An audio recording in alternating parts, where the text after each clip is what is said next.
Thank y'all for being patient. I'm making dinner for my child. You know what I'm saying? I got about 2 more minutes. I'm just making dinner. Can I get y'all to get likes up, please? I'm getting my child together so she won't, you know what I'm saying, making sure she getting in her tub, making sure she get all her stuff together so she can, cause she ain't going to sleep. Today a sleep late day. Okay. Let me see what time I'm looking at with this. 23. Okay. Oh, I have a little charger at though, because I can make her use the other one. What's the deal though with y'all, man? Nigga slap King. Oh my God, y'all better stop. Leave King. King Pillar said he was a key way, all the things and all the things. You know what I'm saying? Get y'all to subscribe to the channel. Get y'all to like the channel, and I get y'all to support the channel, man. Please. Support go a long way. Okay. You know what I'm saying? I don't just wake up every day just to, you know what I'm saying? I said, that's what's up, broski. Kids first. Now, for sure, bro. You already know, man. That's what, you know what I'm saying? I ain't going to even, you know, my baby together a little fast. But yeah, man. Okay.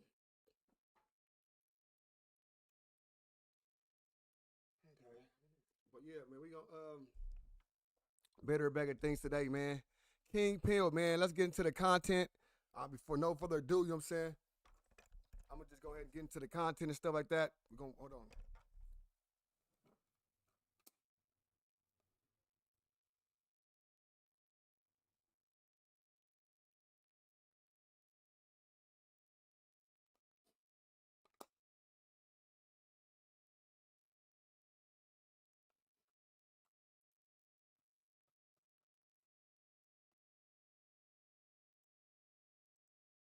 And I get better. And she wetter. So what's up with the Blueface? First of all, you see this boy, he hating on Blueface. Like, why y'all hating on Blueface? You know what I'm saying? Y'all mad because Blueface, I swear to God, I be getting people in their feelings, brother. I be having people in their feels on everything. Straight up. I got people all in their feelings. They all in my inbox. Oh, what are you talking about? The light skinned bro from Omaha. Shut up. Light skinned. Let's get to the content though, brother.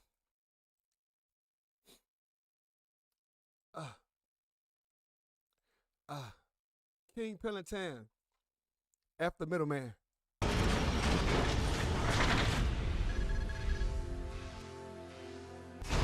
All right, King Pill, how's it going? It's going good, man. How you been, man? It's been a minute. I've been all right. Yeah, it's been a minute, man. Hell yeah. What's been going on, man?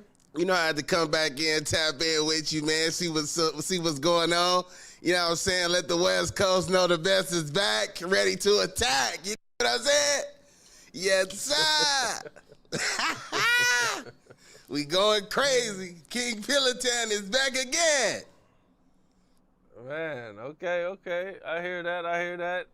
I'm just going to start with what I've been seeing on the internet really going crazy lately, and that is Glasses Malone going off on Aiden Ross for calling Doce a bitch. In one of his songs, you know, he repeatedly calls her that, and Glasses Malone didn't like it, didn't like him calling her out of her name, you know, kind of brought the whole race thing into it. Like, you know, I know that black guys do it, but it's not okay for Aiden Ross to do it.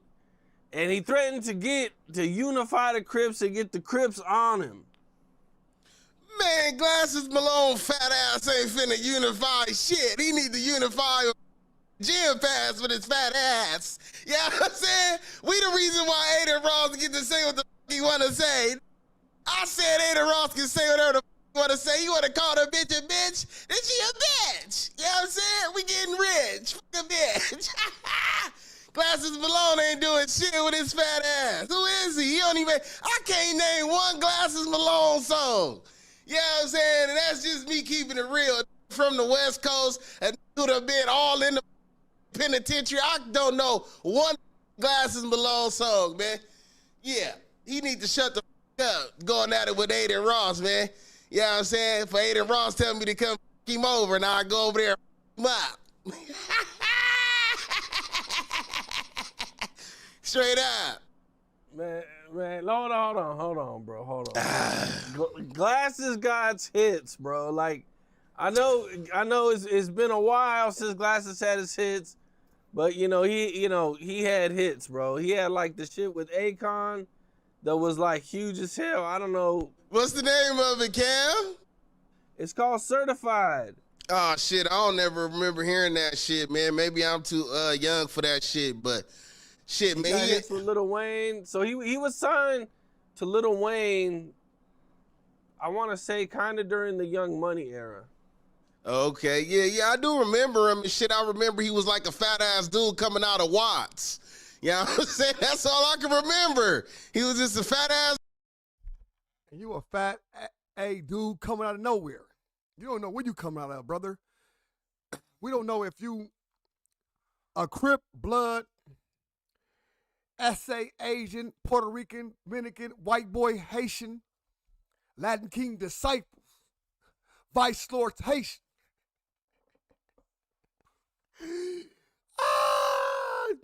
I'm just saying, this man right here, this a terrible person, bro. He don't know what to do. He back on Cam Capone after he ran to Adam22 and told Adam22 how garbage Cam Capone is, how he don't get no money over Cam Capone, how all this stuff is, and he ran back to Massa Adam for the $200 tip and messed that up. Now he trying to fly back into the, into the atmosphere. Sheesh. Dude in Watts. That's all I can remember. I can't remember no song. I just remember a fat ass dude on camera. He kind of reminded me of the dude from D12. So that's all I can remember is just the fat ass dude from Watts. I don't know no songs, gang. Just keeping it real and tad.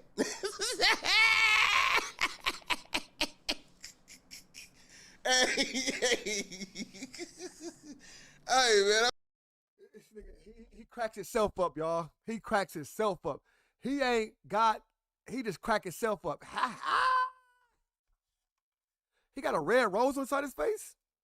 I'm just keeping it real with y'all. I don't know no songs, man. I'm sorry. Is that a rose on top of his face, bro? Don't tell me he got a rose on his forehead.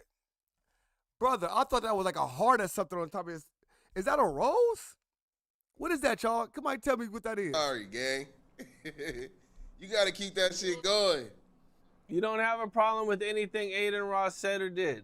I really don't know what the Aiden Ross said or did, but I mean, if he called a bitch, then she's a bitch. If that's how he feel, she's a bitch to him. That don't go for everybody. Somebody just want to pick and choose who they want to argue with, you feel me? You see a little white kid TikToker, he call a bitch, all of a sudden everybody want to have a Crip fit. They want to put a gang of Crips together and go protest.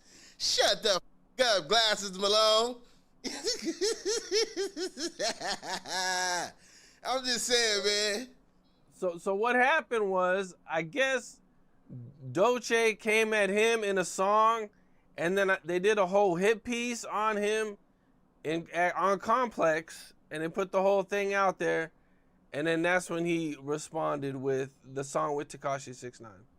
Oh yeah, man. I don't know, man. Eddie Ross doing some bullshit, man. He with Tekashi 6ix9ine. All of a sudden, he just changed up that fast. Now, Suey, are you Tekashi with you? Oh yeah, you Aiden Ross doing some bullshit. He with Tekashi 6ix9ine. Aiden Ross is weird. This nigga don't know what to stand at. He don't have no stance. The man have no stance, bro. He don't know where to stand at, bro. It get like that sometimes when you just a wishy-washy type of person. This man wishy-washy as hell. He don't know where he stand with. Do I stand with the blacks? Do I stand with Aiden Ross? Do I stand with 6ix9ine and the snitches? Do I stand with? He don't stand with nobody. He just stand with the laugh with the fucking rose on the side of his head. Tekashi 6ix9ine, soft as a pillowcase. I don't know what the Aiden Ross thinking, man, working with the rat, man. The dude done got all these locked up. Come on, gang. You could have did better than that, Aiden Ross.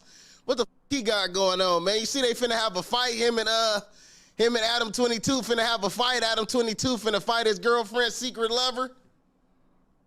I seen that, Jason Love. Yeah, man. He finna get Adam22 finna get over. I don't know what he thinking. He finna beat his ass like he be beating Lena ass, tearing that pussy up. He finna tear Adam ass up. I don't know what he thinking. I didn't know how that supposed to came out, but that did not come out right. He gonna tear Adam ass up like he tear Lena ass up. He gonna tear Adam ass up like he tore Lena ass up.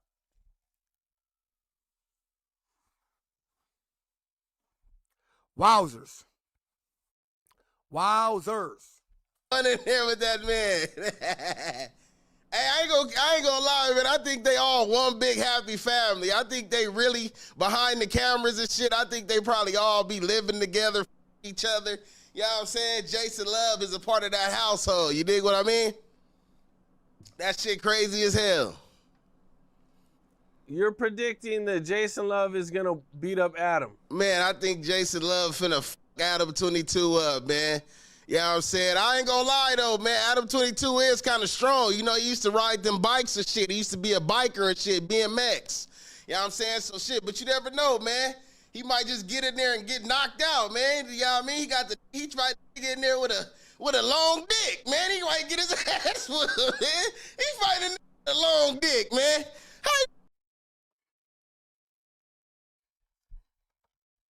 What is he fighting a nigga with a long penis have to do with the fight? He fighting a nigga with a long D. It's crazy work, brother. He fighting with a long D.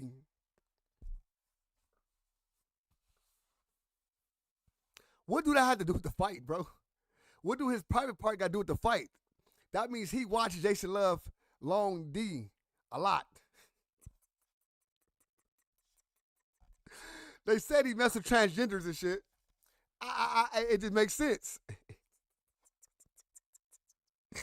He paying attention to the D. You think a nigga with a little dick gonna beat a nigga with a long dick? It don't make no sense. He finna get over. Then he might get after he get up. Jason Love might just stick it in his ass. It might go crazy as a motherfucker in there, man. Aiden Ross putting together some freaky shit. He the new P. Diddy. Yes, sir. He calling bitches bitches. He putting together freaky fights. Sound like Diddy to me.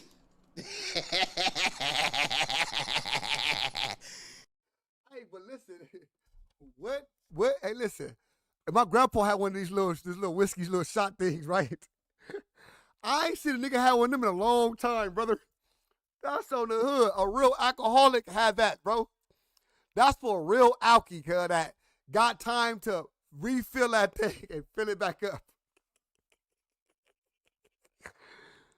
The man going through some struggles, man. The man going through it with his Temu chain on, cuz. Got the Temu chain on. He booming. Yeah. I'm definitely going to tune in. I mean, I honestly had my doubts on if the fight would even really go through. Yeah, I think it's really going through.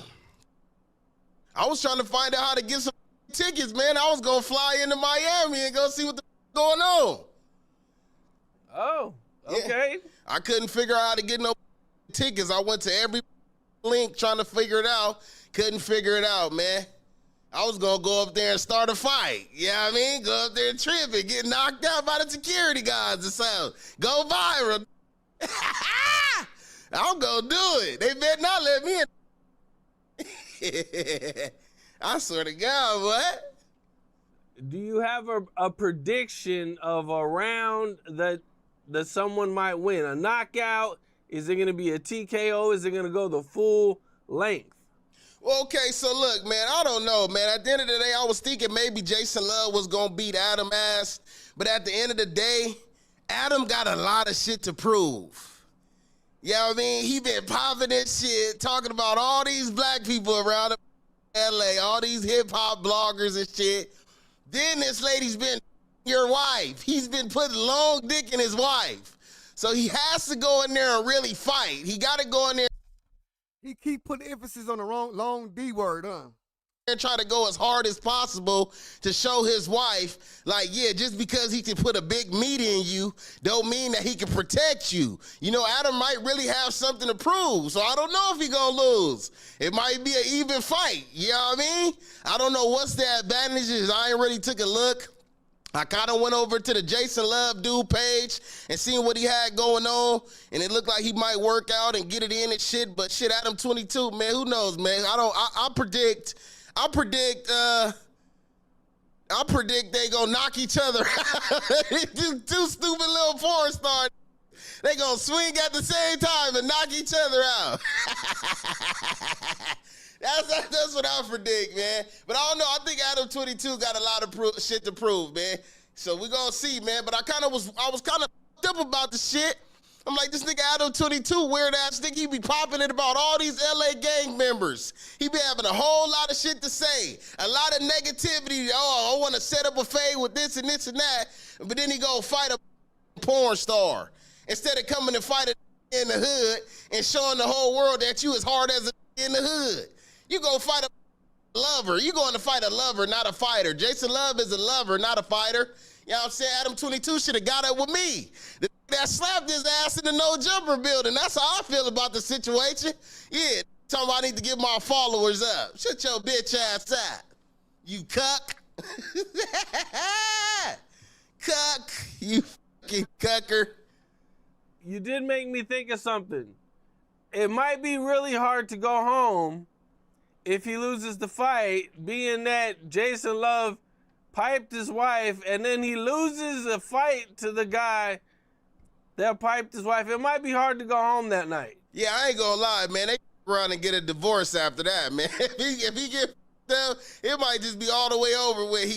Jason Love beat the pussy up and beat her pussy ass boyfriend up. Oh, it might be over with after that. You know what I mean? So at the end of the day, Adam22, man, you better win this fight. Your life is dependent on it. The bitch was already, she really feeling Jason Love. She really want to be with a black anyway.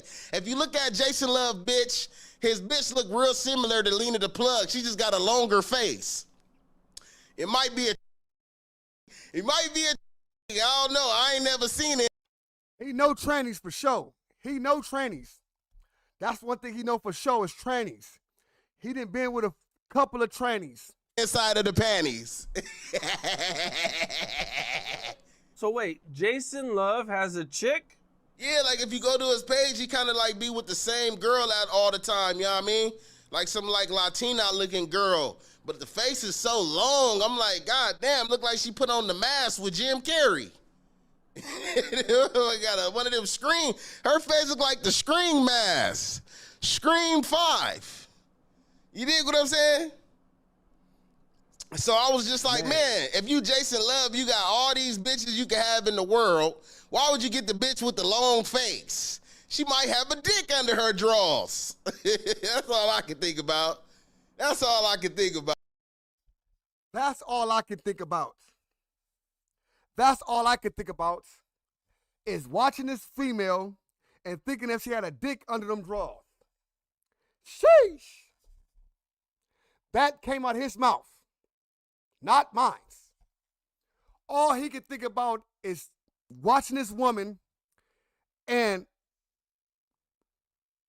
damn near hoping and praying she has a penis. Wild work. Wild work. Sheesh. This would come to. Oh, gang. Keep it real with you. Oh, shit. Well, speaking of boxing, did you check out the Jake Paul and Anthony Joshua fight? Man, I'm not gonna lie to you, Cam. I didn't check that shit out, man. I think I kind of seen a few clips, and they were saying that Jake Paul lost. I did see the clip when he took that final blow. You know, I ain't gonna lie, when I seen that final blow, I kind of started thinking like maybe that shit was staged. You know what I'm saying? That's how I feel about it. You feel me? Jake Paul do a whole lot of fighting. He do a whole lot of training. And that last punch that really put him down, he had his hands down. Any fighter that really know what the they doing, you not finna just be sitting right there with your hands down with your face open. You gonna have your hands up in some kind of form or fashion. He didn't have his hands up. He took the hit to the face. I just kind of thought it was staged. I just kind of feel like he let the other dude win. Maybe I could be wrong. Maybe he was just tired and up, taking some heavy hits. I could be wrong. But it just looked like the shit was staged, man. Like he took an L on purpose, gang. Anthony Joshua is significantly bigger than Jake Paul. Oh, okay. Like I want to say like 30 to 50 pounds bigger, which in boxing is a huge amount. Oh yeah, that's You definitely, know. man. Hell yeah, heavyweight, man. He was in there probably him up. The reason you don't see this gang member in his hood type of shit, or this gang members like these people, because they don't really exist. They really come out the blue. They really are made up. No person that sit around of that hood for the last 20, 30 years continue to act like this weird shit. And if he does, he came a long way from the spectrum. He came a very long way. That means he was way worse than what he is now. But this right here, come on, brother. From what I look like, it looked like it could have been staged. He ain't put his hands up. But like I said, he could have just been getting up. You know, when you get up, you forget everything. Look at Aaron the plumber. He was out there training with the Muslim for months just to go and get up. Body slammed, all kind of shit, man. You know what I mean? Because what it is he's to be training in the gym, and as soon as they get hit hard as a they want to start to swim. You know what I'm saying? They forget everything that they was training for when they get hit hard as a man. I'm trying to tell you. I done knocked out plenty of boxers. Hey, look, why he got the little joint in his hand? He ain't hit that joint yet. He's starting to sweat. I can't wait to see him cry. They had the sidestep down pack. They had the uppercuts. But when they got hit, they froze the up. So that's probably what happened to Jake, man. He probably froze up. You feel what I'm saying? That's all I could think of, man. It just looked like he was trying to like stop a stomach shot and got hit all in his chin. I don't know how he ain't put his hands up to protect himself. I don't get it. I ain't understand it, man. Yeah.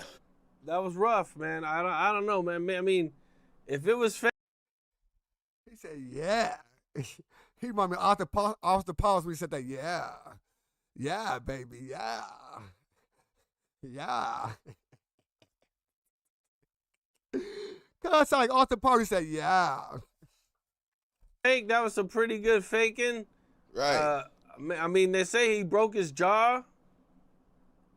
So, Right. I don't know if you've seen Azra. I don't know. I mean, maybe, but man, that was rough. Man, a lot of this shit that we be seeing on the internet, man, that shit be AI, man. I done seen some shit look like his jaw was fat as hell. I done seen some shit where his jaw was regular. He was in the airplane. Then I just seen a skit with him and his brother at the lake sitting and talking after the fight, so his jaw can't be broke. I think that was some AI shit people made up, gang. I don't think he broke his jaw. He was sitting in the airplane counting money after the fight. He did a skit with his brother.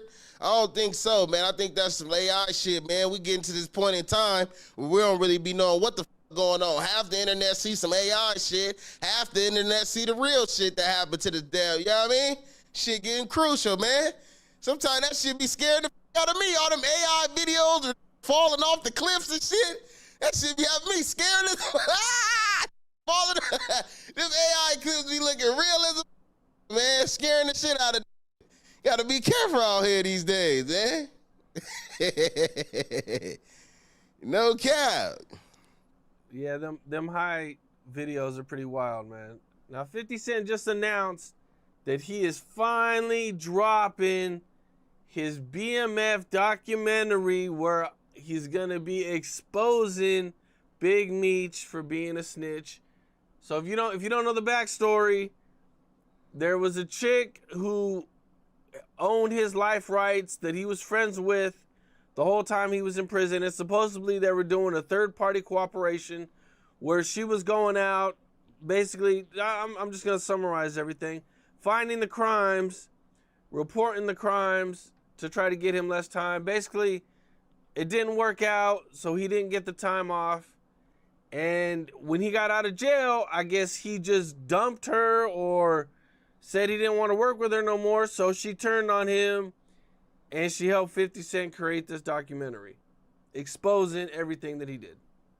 And everything that she did for him. Hey, 50 Cent a bad motherfucker, man. I wouldn't want to be on his shit list. You dig what I'm saying? He gonna figure out how to make a way to make a play to put you in the spotlight, man. At any means necessary. He crucial. He go crazy. You know what I'm saying? But you gotta give the Big Me some kind of props. You know what I'm saying? He had some kind of shit figured out where he was trying to put some type of master plan together where he was having some broad doing the dirty work, trying to get him where he could get up out of the streets, you know what I'm saying? With no stains on his jacket. So you got to get... He don't know nothing. Get up out the streets with no stains on his jacket is crazy.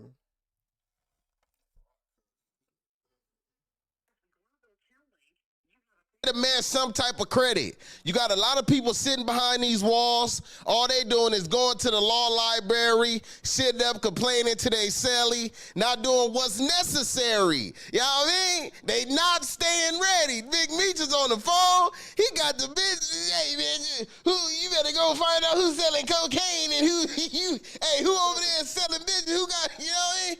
Anytime, bitch, you hear about something going on, call this phone. You know what I'm saying? He had a snitch hotline from the federal penitentiary, man. He had the bitch ready to go out and get a RICO on it so he could get out, man. So you gotta salute Big Me just for using his noodle, man. He was in that playing chess while the rest of you was playing checkers, man. That's the reason why he was probably already Big Meech in the first place and was having this kind of shit going on before he went to jail. You feel me? So now he did what he did to get his ass out, and now 50 Cent bringing it to the spotlight. You know what I'm saying? But you got to look at this shit from two different perspectives. Yeah, you can look at it, okay, he was a snitch, but then and on the other hand, you can look at it as you can get this to your homie, you could get his game to one of your homies that's incarcerated, that's trying to get the out, and they want to get out by any means necessary. If you feel like you a killer to get out, then what's the problem with having a bitch reporting crimes to lower your time? Yeah, I mean, you ain't say shit. You don't know what's going on. All you doing is talking on the phone. Yeah, little JJ got the cocaine, baby. Oh, well, call them people to tell them you calling from behalf of me. Tell them you calling on the behalf of Big Meech. It didn't work out. The bitch lying. It worked out. She done got a gang of arrested. Now she working with 50 Cent talking about it didn't work out. They didn't lower his time. That's the whole reason why they let his ass out. She done got a gang of arrested. Tell her to do a documentary on all the time she was sneaking and snitching on shit. Yeah, so she want to air out Meech, air out her shit stains. Let the world see her shit stains. I could have swore he just said that she's talking about the stuff she did for Meech and Big Meech. So, but some people don't listen and he getting drunk, you know, so I can't be mad at that. You dig what I'm saying? But Meech home, man. Meech made it out. He trying to stay on the right path. Shout out 50, man. They doing their things, man. You know I gotta go crazy. Yeah. A lot of people might not really know how easy it is to get some time reduction in the feds. Like, I even seen a video where there was this cartel guy who was in the feds, and he was paying people to get caught with drugs so he could get time off. Like, he would tell his chick, like, you know, go find somebody, and they'll go find some poor dude in Mexico who ain't got shit. They'll be like, all right, well, come across the border, you know, and the chick will know everything, and that, you know, they're gonna take care of his family, they're gonna pay him, and do all that. You know what I'm saying? Them fools got a gang of money. So they get the dude comes across. They know when he's coming across. The chick reports it to the feds. Boom, she gets caught. Dude gets time off of his sentence. No. 7 years off now. Boom, another 7 years. Hell no. The way you explained it and the way it probably went was way different. As this was a mastermind. This caller from the federal penitentiary. He got the bitch. She got bricks of cocaine. This sending the bad bitch and convincing all these broke ass men. She convincing them to probably come across the border, or they probably wasn't even, they're probably already here in America. She convincing them they need to be doughboys. She probably was even providing them. This man don't know nothing he's talking about, bro. He just saying things. Hey, they probably don't. They probably come across the border. They were teaching them. Like, what is this nigga talking about, brother? The man they talking about is from St. Louis.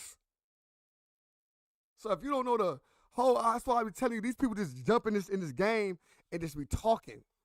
He don't have nothing of what person they talking about, what's the case, how it was going on. You know what I'm saying? Not knowing that the person from St. Louis really was trying to double cross Big Meech. If you want to be real, if you look at the whole get down, he thought that was Big Meech's woman. And so what he did was he put the bitch and she went over there to supposed to get his side of the story. Right? Selling his side of the story on the Big Meech whole get down. He then tried to take the bitch and do something else with the bitch. Do crime with the bitch and all that, and the bitch snitched on him. So, did Big Meech help him get snitched on? I don't know. I wasn't there. Was it his fault for adding the bitch onto his program? Of course. The bitch was not a part of your program at all, but you wanted the bitch to be a part of your program, and that's your fault. Did Big Meech bank off of it? I don't know. I don't know the whole gist of it. So let's, you know what I'm saying, we can get to that. But talk about the border and this and that and how this happened and that is not it. Dead home. It's not it at all. Oh, Crip. The cocaine. She probably was giving them the cocaine. Then once they had the cocaine and was serving the cocaine, she was probably calling the police, man. You know what I'm saying? And you got to understand, I'm telling you, bro, this whole shit is tricky. That's why I'm minding my own business. I ain't going to no hood shit. I ain't doing none of that gang banging shit. You know what I'm saying? I'm top general. You know what I'm saying? You see what I do? I be at my crib with my kids. This shit is serious. Yo, I should be sitting in the federal penitentiary. I'm top general. Who says that I'm top general? I'm top general. That was a crazy saying. I heard two crazy sayings today. I'm top general and on my dead homie's daughters. Jesus, cuz today is it. And you'll be turning into a federal informant, man. You'll start turning into a cop just to get your ass out of the spot, man. You know what I'm saying? That's why I ain't get around. I ain't doing shit but trying to get rich and doing this shit the right way. You know what I mean? Because these is in there coming up with all kind of freaky shit. You got Big Meech, she got the bitch telling. Every time she finds somebody serving, she telling the feds where they serving at. You got this other dude doing the same shit. Got the bitch out there looking for people to give bricks to. Then when she give her bricks, she got the feds running in that shit. Yeah, just to get it off the streets, man. That's some cold work right there, man. The bitch acting like she a federal informant, acting like she working with the police to get her people's sentence down, but the whole time she the one setting these up to even start selling cocaine. She might get a little broke ass Jose from across the border. Then when he come across the border, give his ass a couple pounds, he might not even sell nothing but a few ounces before the feds running this shit. You know what I mean? Bitch just getting all kinds of off the streets, man. That shit don't make no sense, gang. Up shit, man. You gotta stay on top of your shit out here, man. That's why you gotta work hard, man. You gotta work hard for the shit you want, man. This shit is tricky out here nowadays, man. We got new technology taking over. You gotta stay on top of the game, man. There's so many other options besides selling drugs. Then you can make it. You can make it. Use drugs as a stepping stone. If you got away with some shit, use that to make another route, make another way, man. Open a legal business out here. Get some chili beans. Get your money up. Yeah, I mean, It's cold game, that's for sure, man. I ain't gonna lie about that, man. Speaking of documentaries, did you see the Diddy documentary? man, I didn't see the Diddy documentary, Cam. I'm not gonna lie to you, man. That's why I'll be a badass news reporter. I'll really have to write this shit down as homework to go look at the shit to be able to give my opinions throughout the week of what I seen, you feel me? But nah, man, I really don't watch too much TV, to keep it real with you, man. I've been watching the price of silver and shit like that, man, and posting content, you know what I mean? I haven't seen the Diddy documentary. What he was doing in there, man? Shaking his ass? Some of the highlights from the Diddy documentary were that he made Biggie pay for his own funeral out of his own rights. You got, 50 Cent got a lot of backlash for putting this documentary out. Man, Ja Rule now wants to put a documentary out about 50 Cent. He's trying to link up with 50 Cent's baby's mom and do a documentary. They started following each other on Instagram. So it's getting messy out here. Man, that Ja Rule and 50 Cent shit, man, that's like the longest beef in history, man.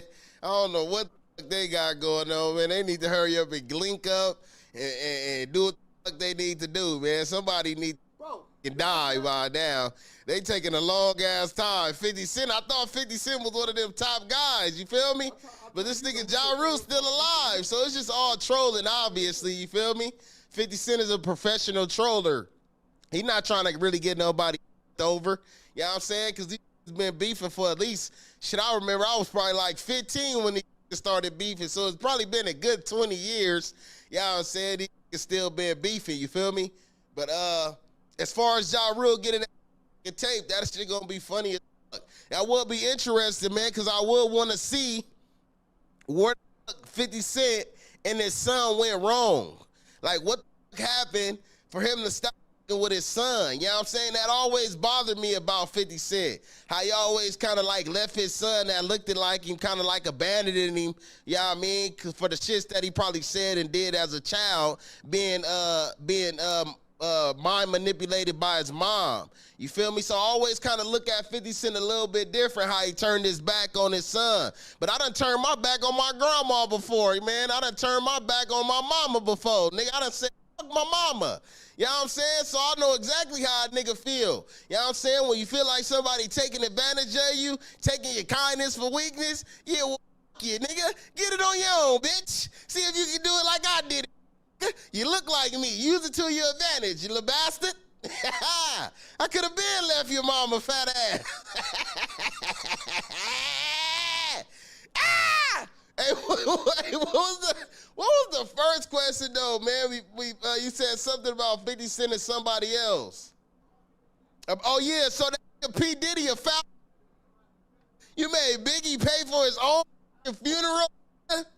That's why I thought P Diddy got the kill.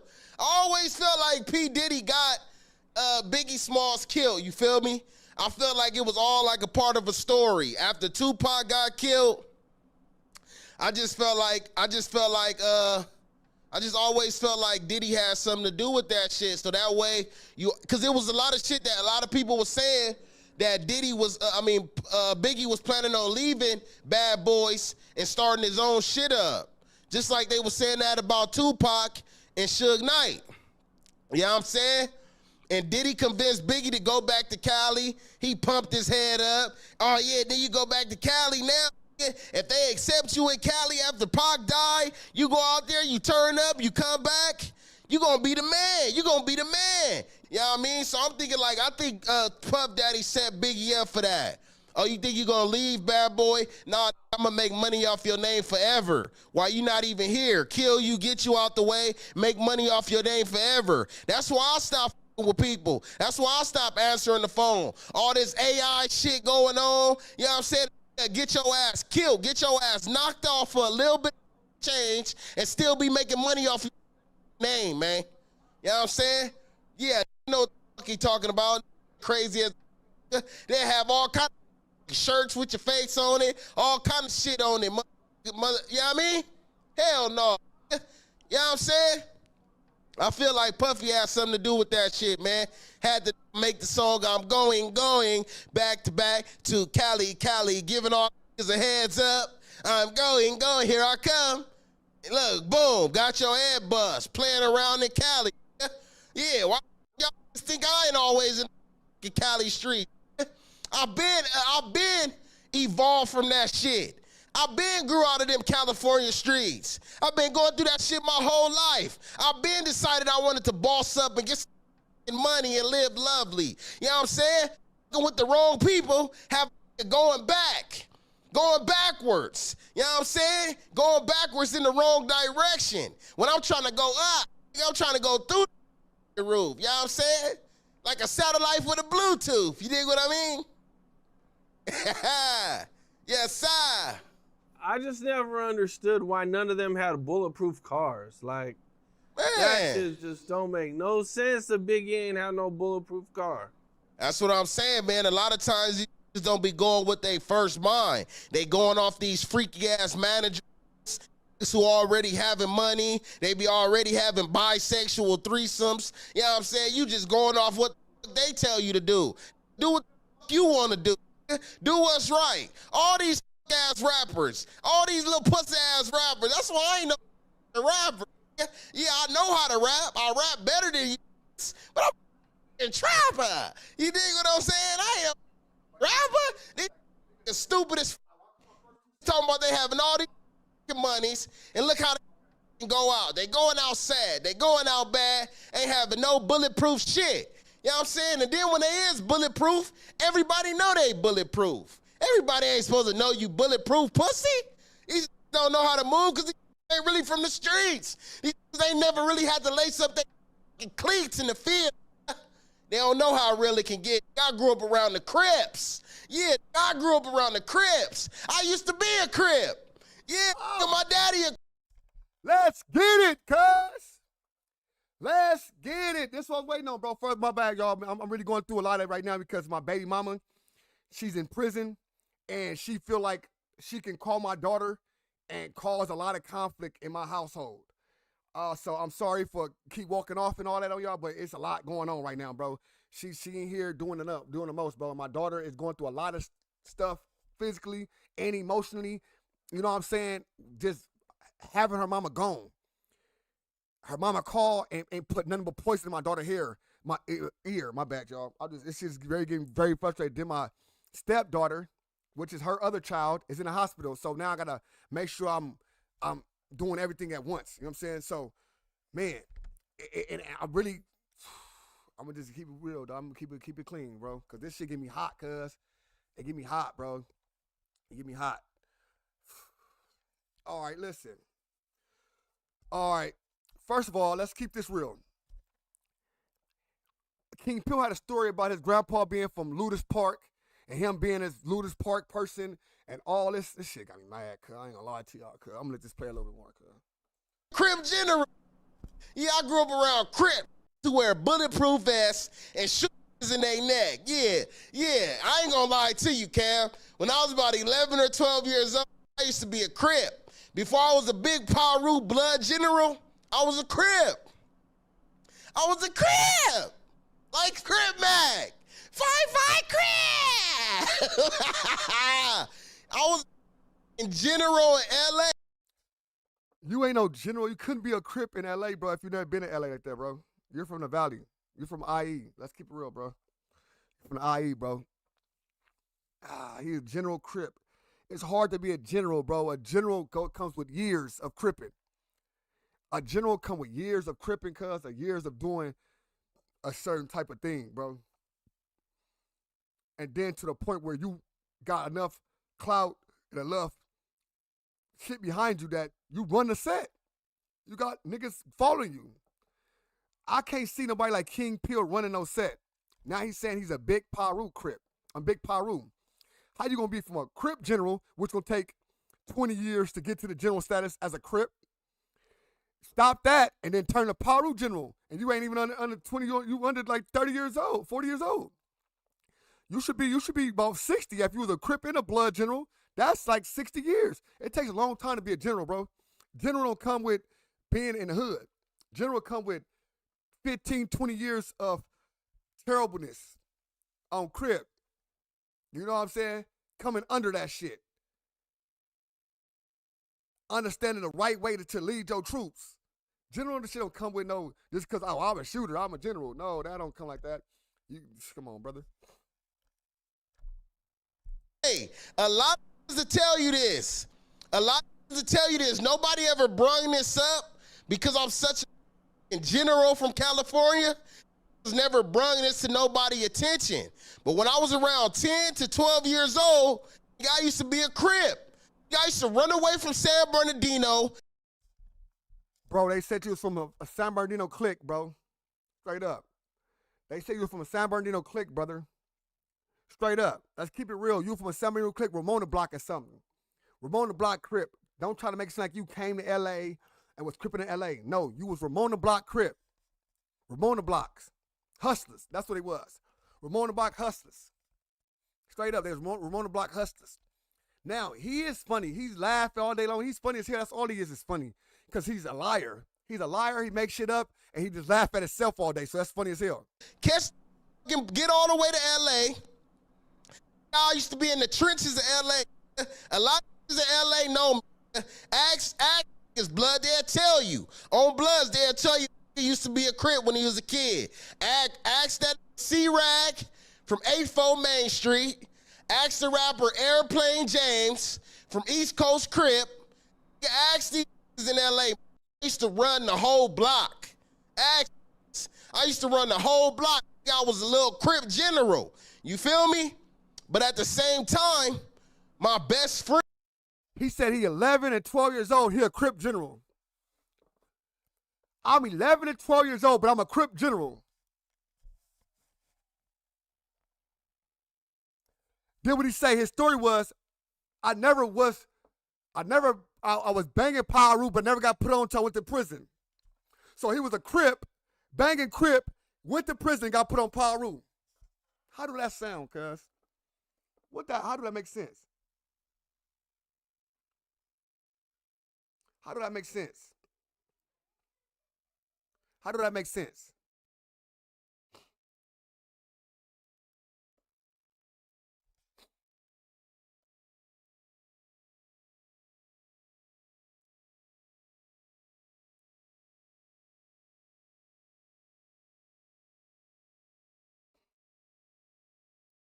Nah, for sure, man. In the game. Straight up, man. I'm talking to my baby right now. Hold on, I'm just shit in the hospital, so I'm talking about Friend and my cousin. We cousins on both sides of the family. My mom and his mom is cousins, and his dad and my dad is brothers. They used to be double dating, and he was a blood. He used to claim Swans. My dad went to Swans High School. East Coast Crip and Swans is worst enemies. My dad was the East Coast Crip. My dad brother was from Swans. He went to Fremont High School. So me growing up, you got to understand, my dad was a Crip general, a real famous Crip. He robbed him. My dad was the reason why the F-13s and the East Coast Crips had that big-ass beef. Never. Yes, my dad was the reason why the F-13 said, ain't no black people better not be wearing no white T-shirts in L.A. or we killing them. My dad was one of the Crips that hit that lick. He was rich. Like 25 with 300,000 cash. Man, big ass mansion in Las Vegas. Yukon XL on 26s. You had shit. Motivation. I didn't even live with. I used to still live in the trenches, sleeping on the floor. I used to go see that. You had mansions on Blood, and that's what made me hate Crip. One day I'm hanging on the block. We like 10 deep. Me, all my childhood friends. Joe Young, get that ride motorcycles in LA. He do wheelies on the Harleys, and he cut hair. He cut Blueface hair. Yeah, Mighty Joe Young. Y'all know who I'm talking about. All these know me. On Bloods, I'm known in LA, was socking shit out. I was a little Crip general, blood. I swear to God. And one day my dad came from Vegas. We like 20 deep, 20 Crips. 20 Crips in front of my granny house on Bloods on 83rd between Main and Broadway in the 84 Main. My family from Main Street and my family from East Coast Crip. But I had an uncle that was claiming Swans, don't forget. He the only one that went to the Blood school. You know what I mean? So long story short, and his son was my best friend, best cousin. So long story short, we all chilling on my granny porch. I'm saying I'm from 69th Street. I'm saying I'm from 69 East Coast. My name Infant Snoop. I'm going under my dad name on Bloods. When he come from Vegas and he come to LA, he pull up in the Yukon, big ass chain on, LA fitted on. He jump out the car in front of 20 other little Crips my age. He get out the car and everybody's scared of me. Everybody know I'm the hardest little Crip around here. He get out the car, my uncle probably like 30 years old. He ain't even really my blood uncle. He from East Coast Crip though. He from 11-8. Named Stefan on Bloods, dark skin, long nose. Y'all know who I'm talking about. He on the porch. He on my grandma's porch. Soon as my dad walk up, he like, hey, cuz, you know Mook took your name? My childhood name was Mook. I don't know who gave me that name, but they called me Mook. I guess I was a stupid little baby. They called me Mook. I don't know what they come up with this name. I heard the shit on Lion King when the Simba said something about the stars and the kings in the sky, and Timon said, what Mook told you that? You feel me?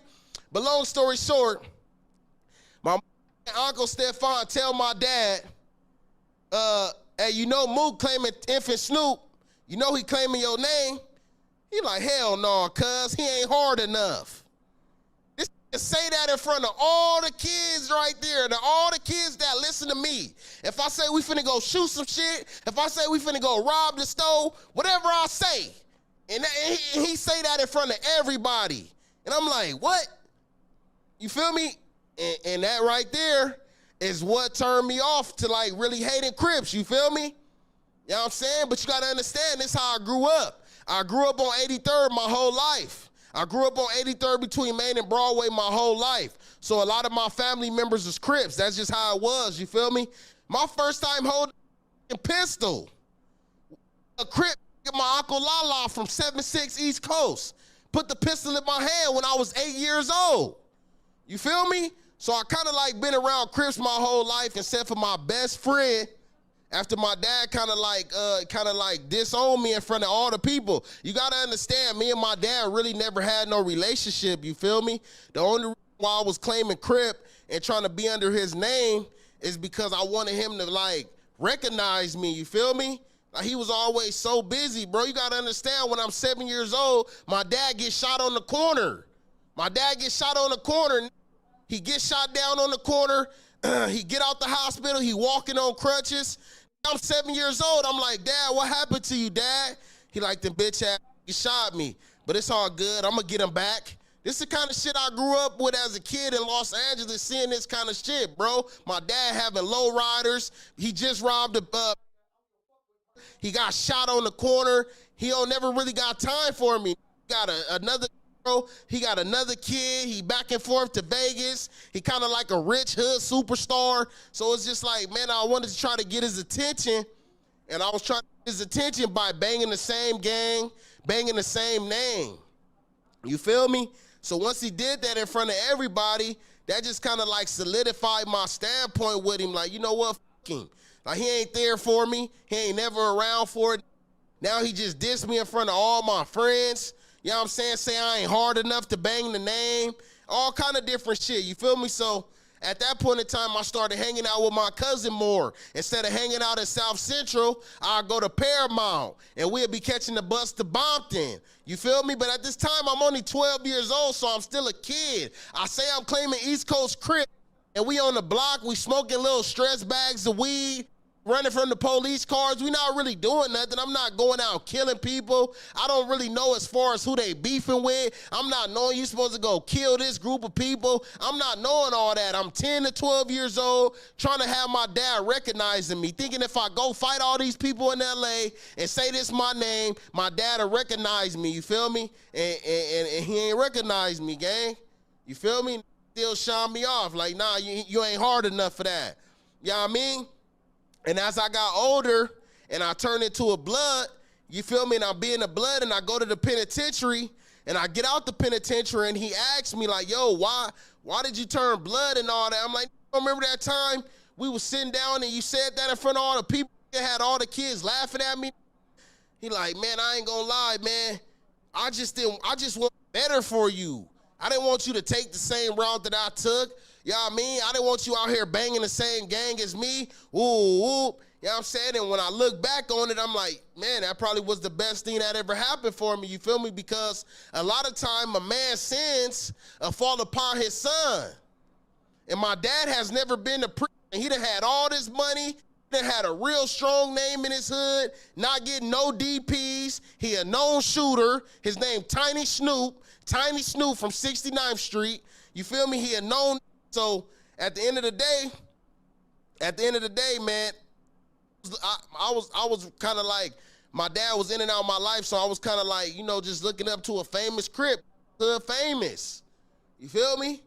You know what I mean? So after I went to the other side, you feel me? I just started getting farther and farther away from my pops. And I'm talking about this shit is real life. Now I'm 14 years old, and I go to Las Vegas to visit him. I ain't seen this in like 2 years. Since he dissed me. Now I'm banging Looters Park, Paru. And one day I go to his house. My mom kicked me out of her house. Call him. She like, you know what? He 14 years old now. I've been raising him this whole time. It's time that you man up. It's time that you step up. This is the time that he really needs you. This pick me up. He get my cousin. Me and my cousin both banged Looters Park, Paru. He picked me and my cousin up. After we both get in the back seat, he go get his homie Termite. His homie Termite from East Coast. Buff ass, light skin. Bam, the come hop the gate. He get inside the car. Mind you, my dad said I wasn't hard enough when I was 12. Now I'm 14 and I'm on this whoop shit, this blood shit. So his homie get in the car in the passenger seat. He like, what's up, cuz? Tell my daddy what's up. Then he looked back at me and my cousin. He said, what's up with it, Tiny Lokes? My cousin like, what's up? I'm like, hey, my ain't no look on Bloods. My dad stopped in the middle of the street. We in Vegas. This stopped in the middle of the street. Then what the fuck is you then, cuz? I'm like, I'm a Blood. He like, get your slob ass out my car. I said, I ain't getting out of nothing. Let me go back a little bit. Never been to prison. He done had all this money, group of people. I'm not knowing. He got shot on the corner. He don't never really got time for me. He got another girl. He got another kid. He back and forth to Vegas. He kind of like a rich hood superstar. So it's just like, man, I wanted to try to get his attention. And I was trying to get his attention by banging the same gang, banging the same name. You feel me? So once he did that in front of everybody, that just kind of like solidified my standpoint with him. Like, you know what, fuck him. Like, he ain't there for me. He ain't never around for it. Now he just dissed me in front of all my friends. You know what I'm saying? Say I ain't hard enough to bang the name. All kind of different shit, you feel me? So at that point in time, I started hanging out with my cousin more. Instead of hanging out at South Central, I'd go to Paramount, and we'd be catching the bus to Bompton. You feel me? But at this time, I'm only 12 years old, so I'm still a kid. I say I'm claiming East Coast Crip, and we on the block, we smoking little stress bags of weed, running from the police cars. We not really doing nothing. I'm not going out killing people. I don't really know as far as who they beefing with. I'm not. You banging, 12 years old banging East Coast Crip is crazy work, bro. It's crazy work. Then I heard it said his dad, right? This nigga said his dad is the reason why people in LA couldn't wear the white t-shirts, right? Let me tell you something. First of all, you're a liar, right? Because the white t-shirts came when the 6-0s robbed the Mexican Mafia. Not when the East Coasters fell out with the Mexican Mafia. No. Straight up. This was like a 5-year before. Like 2000, 99, 2000, the East Coasters fell out with the F-13s. It went crazy. Dead homies, right? It went crazy. All through 2000. 2005, 2006, I want to be exact. The 6-0s, right, allegedly took one of their trucks. You know what I'm saying? They were saying, look, y'all can keep the dope, but give us the trucks because of the compartments in the trucks and the way it can move across the border or whatever happens, where this and that, we need the truck back, right? So, the homie said, hey, look, we ain't giving nothing back. It's nothing. We ain't giving nothing back. Boom. All right. Hey, the green light on any blacks that's wearing white t-shirts. Any blacks that wearing white t-shirts, it's up. I don't think your father got to be from 60s, bro. If your father started that one, your father had to be from 6-0. Let's keep that real. Straight up. Let's keep it real. Knowing you're supposed to go kill this group of people. I'm not knowing all that. I'm 10 to 12 years old, trying to have my dad recognizing me, thinking if I go fight all these people in LA and say this my name, my dad will recognize me, you feel me? And he ain't recognize me, gang. You feel me? Still shine me off. Like, nah, you ain't hard enough for that. You know what I mean? And as I got older and I turned into a blood, you feel me? And I be in the blood and I go to the penitentiary. And I get out the penitentiary and he asks me like, yo, why did you turn blood and all that? I'm like, remember that time we was sitting down and you said that in front of all the people that had all the kids laughing at me? He like, man, I ain't gonna lie, man. I just want better for you. I didn't want you to take the same route that I took. You know what I mean? I didn't want you out here banging the same gang as me. Ooh. You know what I'm saying? And when I look back on it, I'm like, man, that probably was the best thing that ever happened for me. You feel me? Because a lot of time a man's sins fall upon his son. And my dad has never been a priest. He done had all this money. He done had a real strong name in his hood, not getting no DPs. He a known shooter. His name Tiny Snoop from 69th Street. You feel me? He a known. So at the end of the day, man, I was kind of like, my dad was in and out of my life, so I was kind of like, you know, just looking up to a famous Crip, hood famous. You feel me? You know what I mean? So after I went to the other side, you feel me? I just started getting farther and farther away from my pops. And I'm talking about this shit is real life. Now I'm 14 years old, and I go to Las Vegas to visit him. I ain't seen this in like 2 years since he dissed me. Now I'm banging Looters Park, Paru. And one day I go to his house. My mom kicked me out of her house. Call him. She like, you know what? He 14 years old now. I've been raising him this whole time. It's time that you man up. It's time that you step up. This is the time that he really needs you. This picked me up.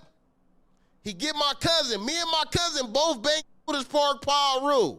He picked me and my cousin up. After we both get in the back seat, he go get his homie Termite. His homie Termite from East Coast, buff ass, light skin. Bam, the come hop the gate. He get inside the car. Mind you, my dad said I wasn't hard enough when I'm 12. Now I'm 14 and I'm on this whoop shit, this blood shit. So his homie get in the car in the passenger seat. He like, what's up, cuz? Tell my daddy what's up. Then he looked back at me and my cousin. He said, what's up with it, Tiny Lokes? My cousin like, what's up? I'm like, hey, my ain't no look on Bloods. My dad stopped in the middle of the street. You in Vegas. This stop in the middle of the street. Now what the fuck is you then, cuz? I'm like, I'm a Blood. He like, get your slob ass out my car. I said, I ain't getting out of nothing. On Bloods, he just looked at me and he just put his eye on and kept driving. Get crucial in this shit. My dad a no shooter. He hate blood. So I hate you. And when I went to the pen and I tatted my face up, and I get out of jail, he say, damn, you didn't want to look like me? You covered your whole face with tattoos just so you look like me?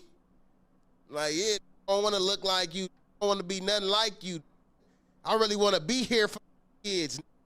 I really want to show my kids the right way. That's why, you know what I'm saying? Nigga, I done seen my have mansions, cars, all the way to grow up to not have nothing. Still renting, not owning, not having nothing. That's because you ain't there for your kids. Being selfish, having all them chili beans and trying to put that shit to yourself. You know what I'm saying? Instead of sparing the world.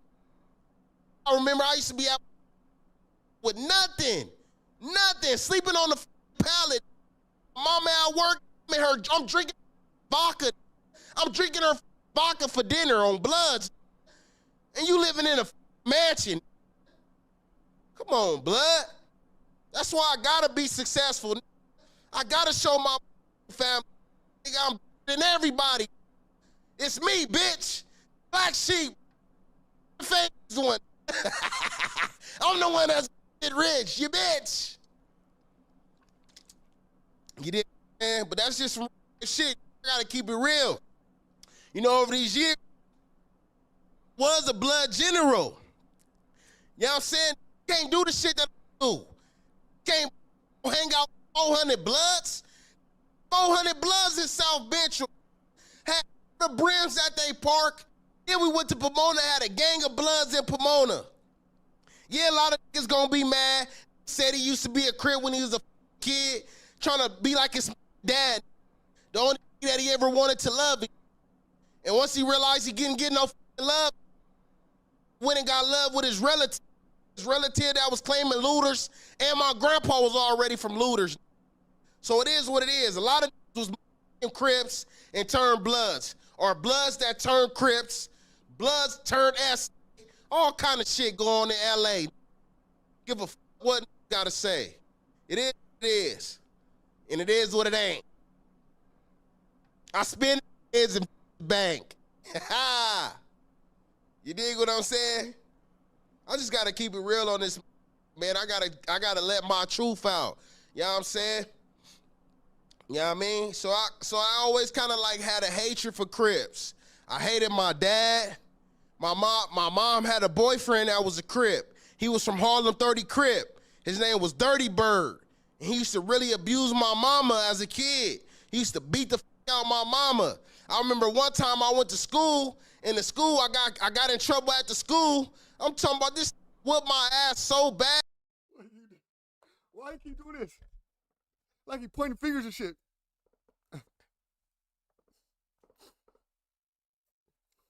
Dirty Bird fucked him up. That blood, when I went to class the next day, I couldn't even sit down at the desk. My ass cheeks hurted so bad, I couldn't sit down at the desk. And my mama just stood there while this was whipping me with a big ass belt, blood. You know what I'm saying? And then he used to domestic abuse my mama in front of me.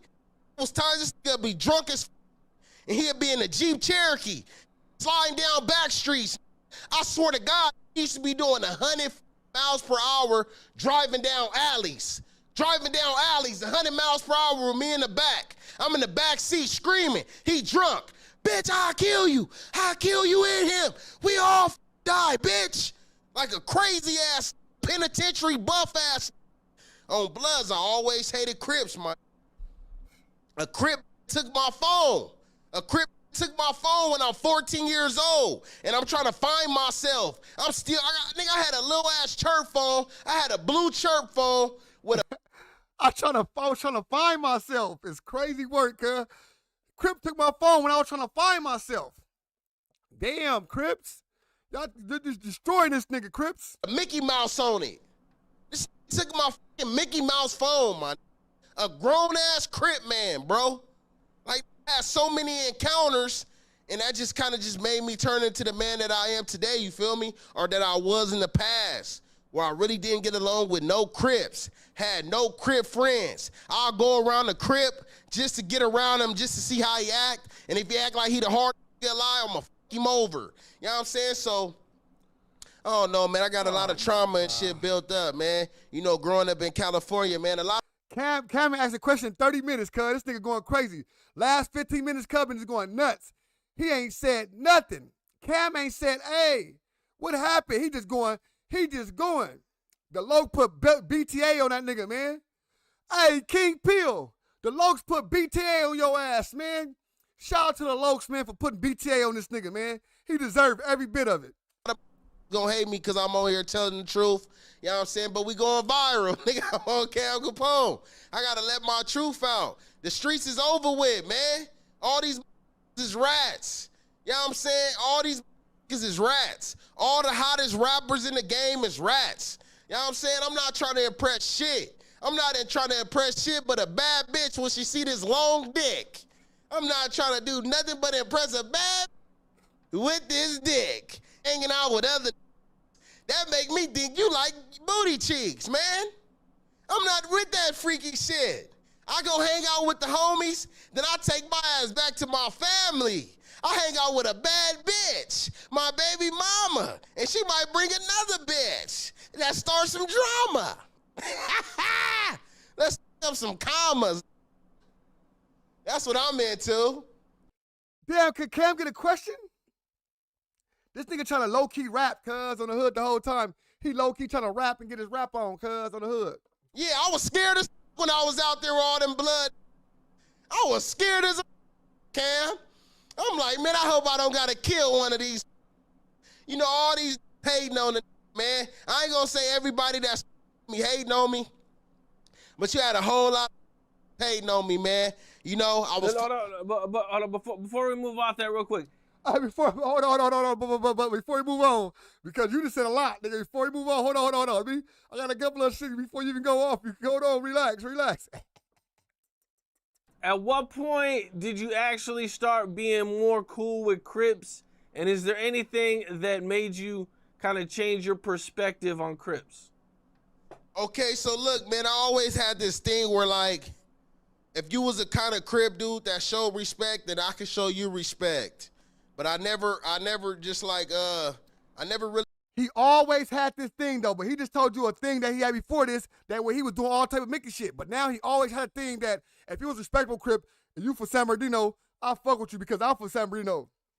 You know how to do the Dino, I's and E's, cuz. Really had like no Crip friends except when I was a younger kid. Hey, that's a joint. He haven't had that joint to the last 48 minutes of this podcast. He had that joint. He didn't like that motherfucker one time. As I got older, I never really had Crip friends, but inside the jails and the penitentiaries, I could deal with them. I used to have a few Crip cellies, like my celly Lil Powder from Grape Street. He a famous Crip. Yeah, a lot of people know. You had a celly as a Crip, nigga. Because guess what? You didn't gangbang when you went to the prison. You wasn't a blood. You didn't gangbang. So you was in a cell as a non-affiliate, brother. Straight up. How you a blood and you in a cell with a Crip? That don't make no sense, cuz. In prison. You in prison in a cell with a Crip. Don't make no sense unless you came to prison as a non-affiliate. That's the only way you can do it. The only way you can do it is you went to the prison as a non-affiliate, bro. You didn't go to prison as a blood. I was a blood general. How you a blood general in a cell with a Crip? I ain't never celled up with a blood. Ever. Because I was really Cripping. And they know if you're a Crip, you can't be in a cell with a blood.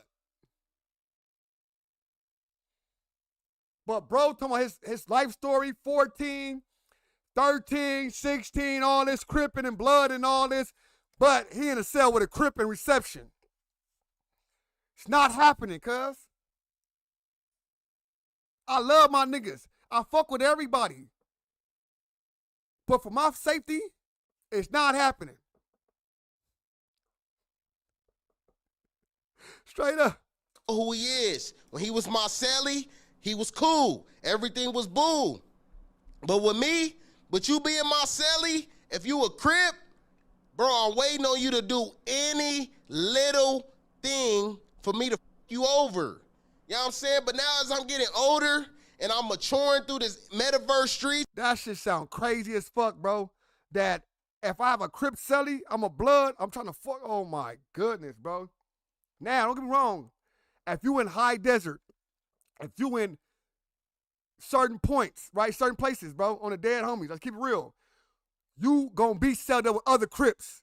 It don't matter if you gangster. It don't matter if you Hoover Crip. It don't matter if you neighborhood Crip. You will be celled up with other Crips. But never no bloods. Never no bloods, bro. Never. Certain prisons, we run Crip. We don't run our cards. We run just Crip. Pelican Bay, High Desert. You know what I'm saying? Some Ironwood yards. They run Crip, cuz. So we able to, hey, you from gangsters, cuz, you trade nigga, neighborhood nigga, y'all for be cellies. It goes like that. But to say a blood, it's awkward. Dead homies. Don't get me wrong, I didn't see the Crip and the blood selling up, but they was blood brothers. One was a blood from Compton, one was a Crip, but they blood brothers. So now I'm selling my brother, nigga. I don't give a fuck with none of that. This my blood brother, nigga. So they understood that. Oh, you can sell it with your brother, cuz. Like, that's it. That's the only time I seen it, bro. I seen a brother do it, and I seen some cousins do it before. Dead homies, that's it. I ain't never seen them niggas to say, oh, yeah, hey, the police gonna put us in the cell. We blood, and no, that's out. And on these podcasts, I'm starting to open up more. You know what I'm saying? I told myself it's 2026. I'm not about to be dissing the Crips. And I'm going to just tell my truths of me growing up in these LA streets and San Bernardino. Bro, you from San Bernardino, bro. Let's keep it real. You're from San Bernardino, bro. The closest thing to San Bernardino is Pomona. So all that LA streets, brother, you're about an hour and a half, 2 hours away from Los Angeles, bro. Let's keep it real. You're an hour away from Pomona and about another, for San Bernardino, about another hour and 30 minutes, 40 minutes. Let's keep it real, bro. Let's keep it all real, bro. You're not from Los Angeles. Never hanged in LA, none of that. You're from IE. That turned Paru. All your jail turns, you went to every jail you went to was the IE jails. You didn't go to LP, Sylmore Central, none of our juvenile halls at all. You went to the ones out there. Even our county jails. You went to the pen from the IE, brother. You didn't go to the pen from Los Angeles. Straight up. So that furthermore tells me that you wasn't blooding. You can't be no blood general getting put on at 19 years old. How you gonna be a blood general getting put on 19 years old? That don't even sound right, bro. I need a shot, cause I ain't gonna lie. I'm stressed out, y'all. On Crip. I'm really, even though I'm doing this content right now, bro, I'm kind of still going crazy on the other shit that's going in my mind right now. So I'm gonna give me a shot right quick, bro. And any of y'all motherfuckers that out there that want to support the channel, bro, everything is supported. Everybody, they can't keep saying that because they be like, well, you don't be getting no super chats, you don't be doing no cash apps, nothing. You're the only person that don't do that out of everybody. And I seem like, cause I don't ask. So if anybody wants to support the channel, please support the channel any way they can, please. Thank you. In those streets, I'm not about to lie about nothing. I'm going to get on here and I'm going to always tell y'all some good stories. You know what I'm saying? And that's just how it go. You feel me? Yeah. That's just how I go, man. I got love for Crips. Shout out to the Crips that I do know. If you a Crip and you know me, salute, man. If you a Crip and you with me, salute, man. I don't got no problems with Crips. I'm just letting y'all know my trauma, the shit that I went through. You know what I'm saying? The shit that I went through with that wear blue. You know what I mean? You know what I mean? Straight up like that. How is you and your dad's relationship now? Have you guys developed a better relationship now? Hell no, man. I don't talk to none of my family members, man. I don't talk to my mama. I don't talk to my grandma. I don't talk to nobody. All I talk to is my immediate family, the family that I created. You know what I'm saying?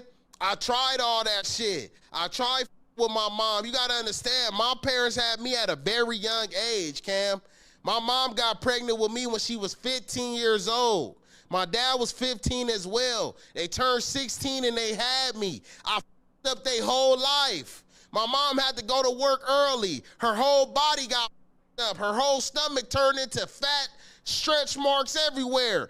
Her whole body up. She was a skinny, petite lady, had a baby that looked like me, and her whole body up, and her stop with her. The love of her life. The nigga that took her virginity. That was the biggest mistake in her life. And she treated it like that. Sometimes she treated it good, and sometimes she treated it like the mistake. You feel me? I was the only kid. I traumatized her. My daddy traumatized her. She out there trying to be grown, trying to be young. She went to Bethune. She was going to Bethune Middle School, met my dad. They upgraded high school, had a baby, just like that. You feel me? So it is what it is. My mom had me. I was born in Hollywood. I was born in Beverly Hills. I was born at Cedar Sinai because my mama was inside the Beverly Center stealing. She in there stealing and start going into labor while she in the Beverly Center stealing. Got a fake stroller, acting like the baby in the stroller, but putting all the shit in the stroller and her water break. Had me on Halloween day with a gang of stolen merchandise inside the hospital from Beverly Center. Come on, gang. Really come from nothing, man. These be thinking this shit a game. I get on this, I get in character, and I say some funny ass shit, but I really come from nothing. My mom was a single mom. She used to get us apartments. She'd get a 1-bedroom apartment. We wouldn't have no bed, no couch. Only thing was good carpet on the floor. Come on, gang. I used to wake up with big roaches on my face. I used to be sleeping in the middle of the night. I swear to God, one night I'm sleeping middle of the night, feel something on my face. And I just throw it on the floor. Next morning I wake up and go see what the that was. Big fat ass water bug crawling on the gang. This shit ain't no joke. My mom used to leave me at home for hours. A single mom, she used to be working at a nursing home, working double shifts, graveyard shifts. I'm home alone, all by myself. Like my whole life was meant for me to go to prison and just knew how to be by myself. Even in the prison, sitting in the cell by myself, thinking by myself, no TV. All I had was BET. Always wanted to be a star. I was born to a virgin mom. That's the only benefit that I got about having my mom being so young. She was still in a stage where she wasn't experimenting with drugs. You feel me? So I kind of came out with a nice, clear mind frame when it comes to certain shit. I'm able to be intellectual. I'm able to learn shit. I'm able to, you know what I mean? Go above and beyond. Think outside the box. That's how I feel about it. But I do feel like I get the way I like to explore. I like to move outside of California. I like to live in different countries, different states. I lived in Puerto Rico, all kind of shit. It's a different, it's still America, but it's outside of the states. But at the same time, I feel like I get that from my pops, because after he got all that money, he moved out of South Central, went to Vegas, got some cribs. You know, he made a smart decision to live lavish. You know what I mean? So I feel like that always inspired me. But yeah, man, so, you know, I had a lot of trauma growing up as a kid, you feel me? Crip stepdads, Crip bullying me. The first bully ever bullied, a nigga bullied it, used to be beating me up. One time a Crip from Compton, Crip, named Peanut, slap it in the back of his neck in front of a group of bitches in the lunch line. I start crying in front of all the bitches. I'm only 13, 14, just got to high school. Start crying in front of all the bitches, and one of the bitches was like, Marcus, you really gonna let him hit you like that and you not do nothing? I was just like, man, shut up. While tears was rolling down my eyes. Yeah, Crip traumatizing, and I had to finally get the courage to beat this ass, by myself. No father figure. I had the gaining the courage to fight the school bully. The was 15 years old. The school bully was 15, beating up who was 18. And I had to gain the courage to fight this by myself. When I had a gangsta-ass dad who didn't teach me how how to fight. They didn't teach a how to dress. They didn't teach a shit. Okay, so take me through the day where you had to fight this guy and you finally stood up to him. Okay, so bam, I'm going to a school in San Bernardino. At the time, I ain't with that gang banging shit. But I'm doing football shit. I'm trying to do football. I finally convinced my mom to let me get in football. I called my dad on the phone. I'm like 13 years old. When I was a freshman in high school, I was 13 years old. I always was younger than the rest of everybody because my birthday in October at the end of the year. So I'm like 13, 14 years old. I'm on the football team. I'm trying to do good. But it's a group of named the Alley Boys in San Bernardino, and all these is hanging out outside the school. And normally I wouldn't hang out with these because I'm not a part of that, but some of my friends is Alley Boys now. They getting bigger. They putting a gang on from the school, you feel me?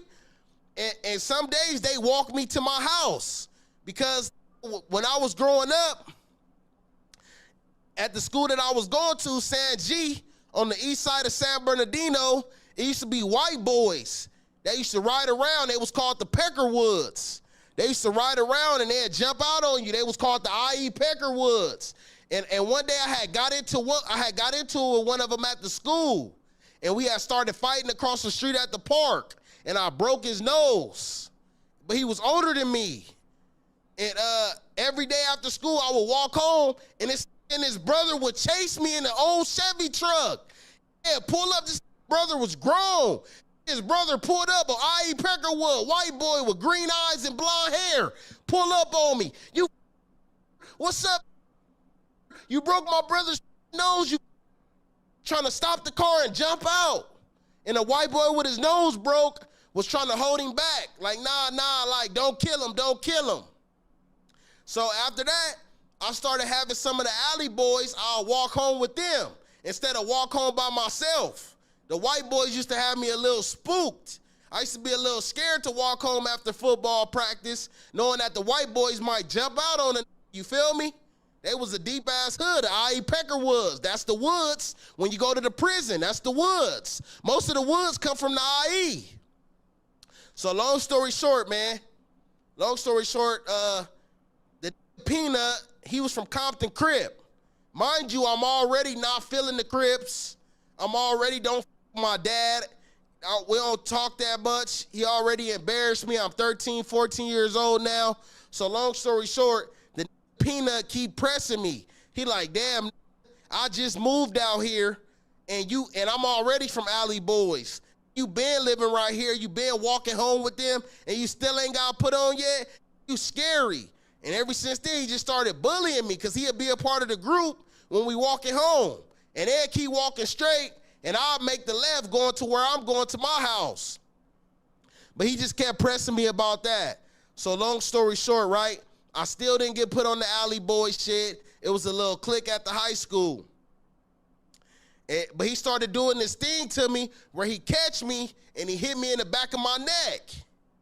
He started doing that to me around the school, hitting me in the back of my neck. It's called giving a rip. You know how they used to put the hand on the back of the neck and rip your neck? But he used to do the shit hard where he slapped the shit. He might have licked his hand and slapped the out your ass. You feel me? On Bloods. He had already did it to a like maybe 2 or 3 times before this in front of all the female shit. So bam, it's lunchtime. Everywhere I go, I'm trying to duck and dodge this. This got me scared as fuck. I'm scared to see this around the high school. I don't want to see him because he always trying to fight me. I'm nervous of this, bro. Don't nobody else try to fight me like this. He 15 years old and he already 6'2". Not even this, I swear to God, the daddy was like 6'7". This already like 6'2" at 15 years old and he beating up grown men. I swear to God, I'm not making this shit up. So bam.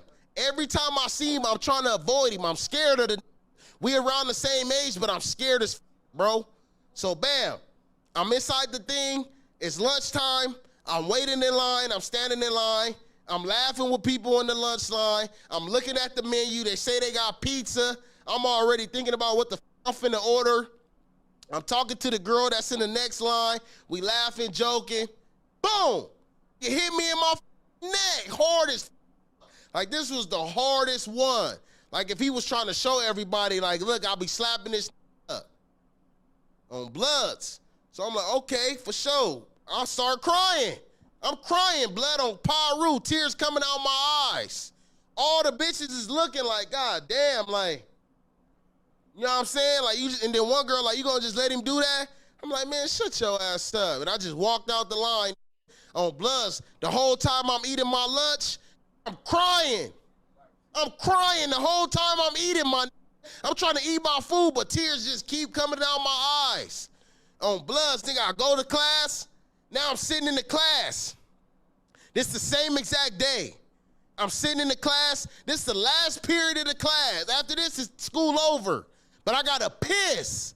I gotta piss so bad. But I'm way in the back of the school. I'm in the bungalows. That's the school. That's the part of the buildings that don't got nothing to do with the rest of the school. It got their own ramps and shit. So I'm in the back of the bungalows. So I know it's a bathroom that's closer to the bungalows that if you like the that's bullying me, who always ditching class, you shouldn't be nowhere near this area. You should be by the PE where the bitches is at or something. Man, Cam, I gotta piss so bad, but I'm in the class. I'm scared to ask the teacher to let me go to the bathroom because I'm so scared of this blood. And I finally asked, like, man, can I go use the bathroom? She's like, yeah, go ahead. I take the pass. I go to the secret bathroom in the cut. I'm like, oh. I'm at the pisser. I'm taking a piss. I swear to God, while I'm taking a piss, I'm looking at the urinal, and I'm like relieving myself. I'm looking down. All you hear is, ha, ha, ha, caught your ass, fat boy. And I turn around and walk into the bathroom, but he unzipping his pants. Like he got to use the bathroom. So now he going to the urinal to use the bathroom, and he like, I'm finna f you up when I get done taking the piss. You better not run, fat boy. I'm like, man. So I hurry up and get done pissing, wash my hands, and I run out the bathroom. And you can hear him in the bathroom like, oh, fat boy, you a scary ass fat boy. And when he said that, I don't know what it was, something just clicked. You a scary ass fat boy. You a scary ass fat boy. That's all I heard in my ears. I'm like, no, I'm not. I'm not scary, bro.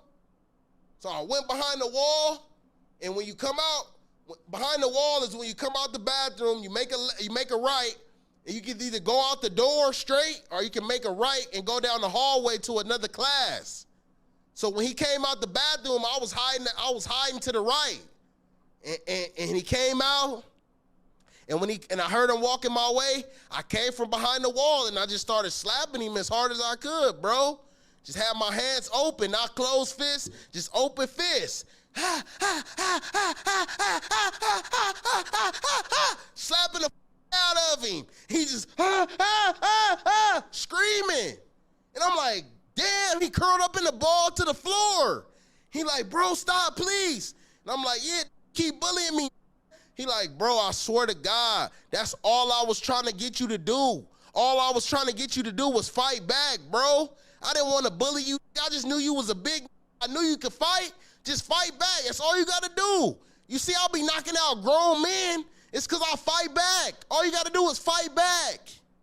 And ever since then, me and that was best friends, bro.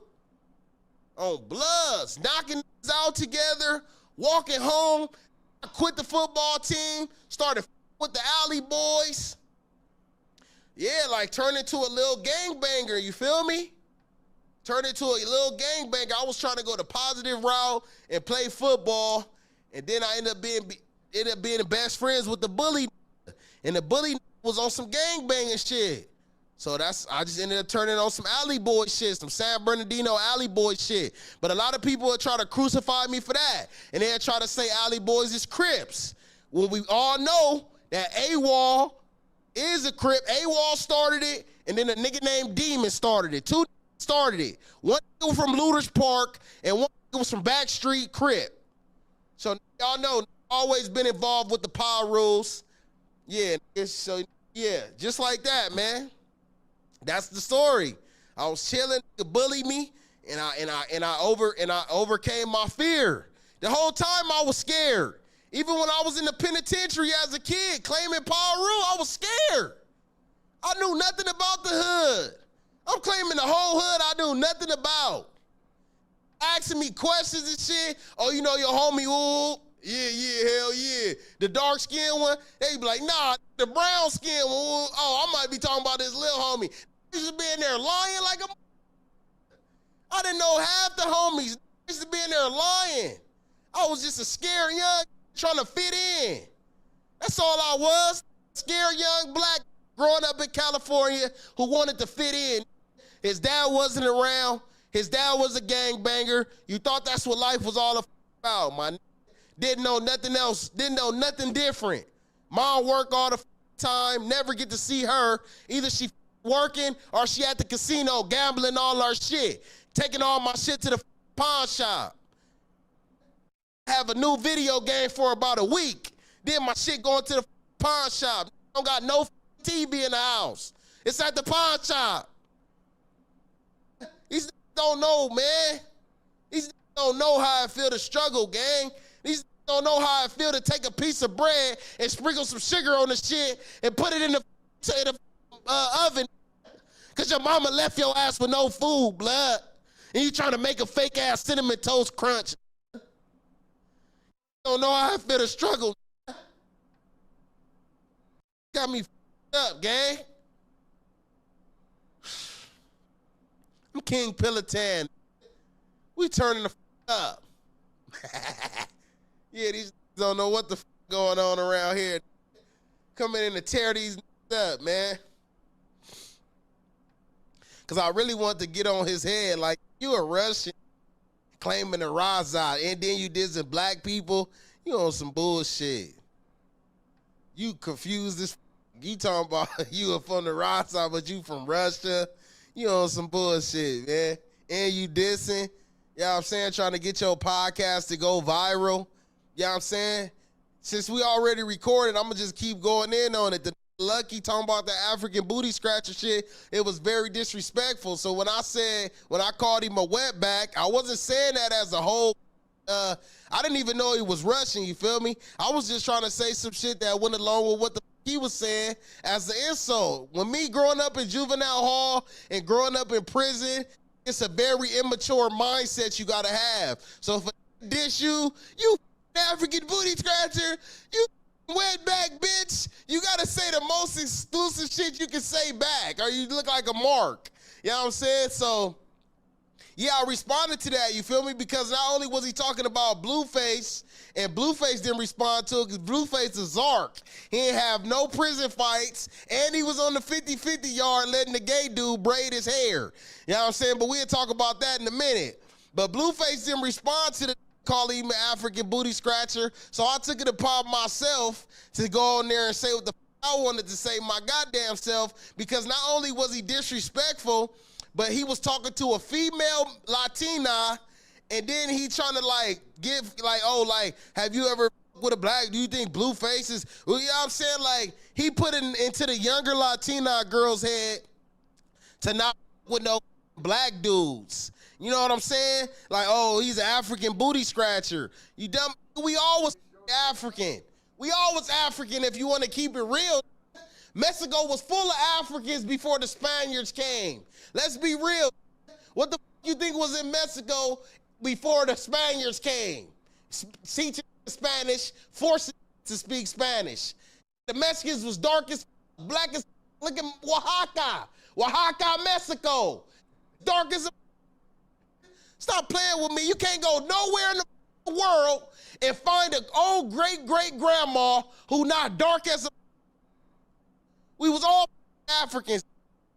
What are you talking about? Before the Spaniards decided they wanted to go take over shit and force it into their religion and into their way of living and speaking and talking and making more light-skinned, nigga, you was African. But this Russian bitch-ass Lucky, he on some Russian shit. He a Russian bitch. Even when you go to Russia, who they look up to? They look up to all African people, all black people. They quote African poets at school. Black poets, they quote their work. They look up to the black Jesus and the black Joseph and Mary. Everything is black in Russia. Stop playing games. They know who invented everything in the world. They know it wouldn't be no cell phones without us. They know it wouldn't be no satellite NASA shit without us. We started it all. We showed how to stop crawling on the ground and walk like a man. Chest up, chin out, y'all double crossed us, bitch. You double crossed us at the end because y'all seen we was peaceful and we didn't care about taking over the world. Y'all wanted to take over the world and get a shit a whole new agenda and the shit falling apart. The money falling apart, all the shit falling apart. That's why y'all hating on the Nigerians right now. Yeah, y'all know what Africa is. It's the headquarters, you bitch. Yeah, it's the headquarters, you bitch. Yeah, I'm just saying though, so this Lucky, he's a Russian bitch who done took his ass to America trying to blend in with the cholos. You're supposed to be hanging out with the Woods. But what you doing is you saw like how Adam22, or I ain't gonna say Adam22, but you know how you'll have some kind of other races and they'll be trying to be in your community and they'll be trying to like own businesses in your community. So they try to blend in. This Russian in Whittier, opening up businesses in Whittier, where all the cholos and that, you trying to open businesses and trying to make money off the minority. You know what you doing? You probably don't even speak Spanish, you bitch. I'm tripping. Take you. First of all, who you talking to? My bad, y'all. My bad again, y'all. I'm going through a lot, my nigga. I'm just trying to keep it. I'm trying to keep it together, bro. I'm going through a lot. You know what I'm saying? I'm going through a lot, going through shit. Dealing with somebody in jail is crazy work, bro. Like, especially with kids, parenting, because in my head, I want to stop you from talking to my daughter, but in reality, I can't do that, and it's hard for me to do that. But I really want to do this, bro, and I'm threatening all the way I can, but I'm not trying to do it though, bro, because I'm trying to like make her make sense. But she just certain females and certain people just be, you know what I'm saying? Too much, but I just see him talking, bro. I don't know what he's talking about. He's talking about a Russian nigga. Who a Russian person he talking about? He right about one thing. He really tripping. The switch up 100. The drugs turned up. Nah, for sure.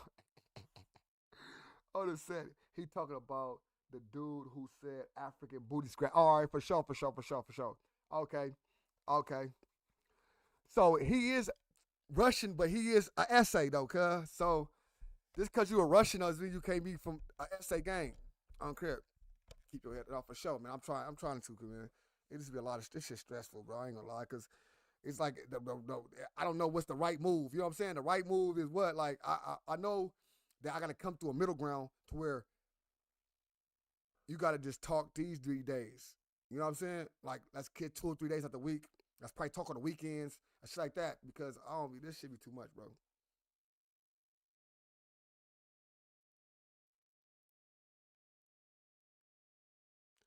Oh, he said, I feel you, my G, but 2 wrongs don't make it right. On what behalf, bro? On what behalf?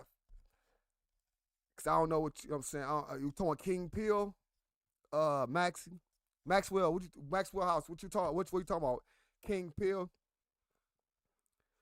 Oh, you talking about, yeah, I know he talking about dude from Hood Stocks. He talking about Lucky from Hood Stocks. You know what I'm saying? He said he's African. What King Peel do? He African. What King Peel do? I don't know, bro. I don't know what he did. I don't know what King Peel did, brother. I'm just asking what's going, where we at in the content. You know what I'm saying? Russian bitch, I'm Ukrainian. Bitch, what's happening? I'm from Ukraine, you bitch. Oh, for sure. I feel like, and I feel like, but I don't know what to do. Now listen, in my situation, my baby mama's locked away, right? And she need to be seeing her daughter. It's a must. You know what I'm saying? It's a real shit, bro. You know what I'm saying? It's real shit.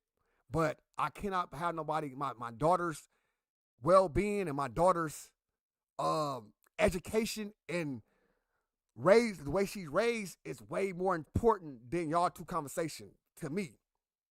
If you're gonna talk to my daughter, please talk. Cause now my baby mom been gone, so my daughter been 3 months. So she for sure gonna, you know what I'm saying? Oh, so what? Fuck them. It's not because she wanna feel like she got her back regardless. And I understand that, bro. But at the same time, it's like it only pushed my daughter to do bad things. You know what I'm saying? And then say, oh, my mama told me I can do this. You know? And I had a deep interview, a deep conversation with the counselor at her school today. I got to go next Monday to have a meeting and all that type of stuff to put her on a strict regimen. You know what I'm saying? And that's what they on. They want to put her on a strict regimen. They want to put her on extra work because she feel like certain things she don't do. You know what I'm saying? So that's what it is, bro. So, you know what I'm saying? And it's hard for me for being a dad because everything I do, I seem too aggressive. I seem too extra out. You know what I'm saying? Because I'm a man. So she was just stressing me out, bro. You know what I'm saying? Because I can't just go in there and be like, hey, shut the fuck up and whoop it. I'm a man, cuz. No, for sure. I'm for sure the man. For sure I know that part, bro. But at the same time, I've been in prison. I've been in prison, bro. And I know how I feel to be away from your kids. You know what I'm saying? And that shit tear you down. That shit could make you go through do something else, bro. And I don't want to, my baby mama got 15 in life, bro. And I don't want her to be on some shit to where fuck her life. Fuck it, I got life, or I have 15 in life, and I can do whatever. And it's hard. It's hard, fool. I ain't gonna lie. That's why I'm just, you know what I'm saying? I'm just trying to just understand some of it, bro, and just, you know, it is what it is, bro. But we're gonna get back to King Pill, bro. Yeah. African booty scratcher that. What's happening? Yeah, you want to teach the little Latinas not to come get on this long black meat. You don't want them sitting on this long-ass carne asada strip. You hating little bitch? You hating little bitch? You don't want the Latina mamacita on this carne asada meat. Bro, no, for sure, bro. You know, and that's where I be at. You know what I'm saying? I'm real. Roll up that 42. I don't got no 42, bro. I don't got no 42. I ain't got no 42 right now, bro, on the hood. I was going to try to get some 42 before she got out of school. I didn't make it. I was doing a lot of different things. I had to go grocery shopping, all the shit. So, like, you know, and I don't need no 42 right now, bro. I got a shot of some drink. I'm finna hit that shot, though, on the hood. It's gonna make you feel a little better. That's what I need to do, but I talked to my mom, her mom, you know what I'm saying? Because her mama trying to feel like the middle ground. Like, come on, you know what I'm saying? She treat me like her son, you know what I'm saying? So she's like trying to figure out, like, come on, bro, we can't do this, and that. But she understand me as well. She's like, listen, you got to do whatever you got to do for your baby. And I just want to be right in the middle, bro. I want to be firm, but I don't want to be over extra, if that makes sense, bro. You know what I'm saying? I want to be firm, bro, but I don't want to be to where it's extra shit going on. And it's like I'm depriving my baby mama from her daughter or depriving my daughter from her mother because she need that, bro. She need that. I'm not a woman. She need that, fool. And that's the stressful part is that she need that because I don't want to be hurting my daughter by trying to make my daughter a nigga or something. You know what I'm saying? So that's just what it is, fool. Like, so I be trying to I snap in the beginning and then I got to think it out. Like, and it's like, it fuck my brain up trying to think like, oh shit, like. But yeah, man. But Kingpin, he make me laugh though. Can't gonna lie. I put this on, bro, because I wanted to laugh anyway. You know what I'm saying? Because I know he ain't got no sense, bro. Even though he's retarded, a lot of shit don't make sense with this man. But the way he laughed, the way he yelled, the way he screamed, it's funny, bro. It's funny. I laugh at this man all the time. So I had to put this man up here, even though I didn't know I was going through the shit with my baby mama. I didn't know she was gonna call and do all this shit. But at the same time, I knew this was gonna be a cool little stream. So let's get it going. You know what I'm saying? You gotta have that balance, not for sure. And that's what it is, bro. That's all I'm trying to figure out, the balance, bro. That's all I'm trying to do is figure out that balance, fool. It is, bro. And it's like I'm not trying to play her mom role because it's like I can't fill that void. You know what I'm saying? I'm gonna keep it real. I can't be as sentimental as this, as that. I can't. You know what I'm saying? So I try to like put her mom in her life, and then the females that's in my life, I try to put more on her. You know what I'm saying? That's what it is.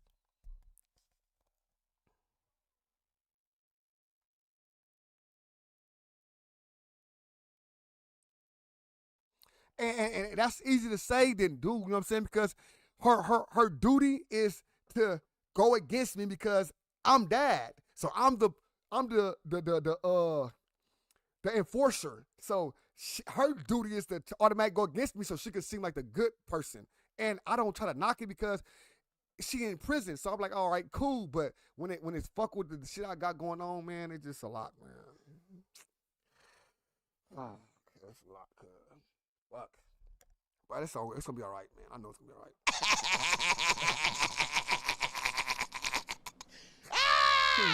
I'm going crazy. I'm yanking up.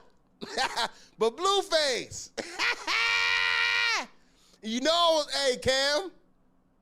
You know I was with old girl, right? Who? Blueface baby mama. Yeah, Chris you know, Sean? huh? You talking about Chris Sean? Hell no, man. The main baby mama, real wifey. No, I had her. While all the homies was fucking Chris Sean, I had the real baby mom.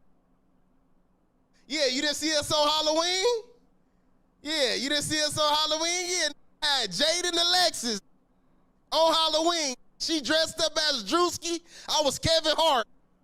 Yeah, we had an episode of, what's the shit called? Yeah. You know what the it's called.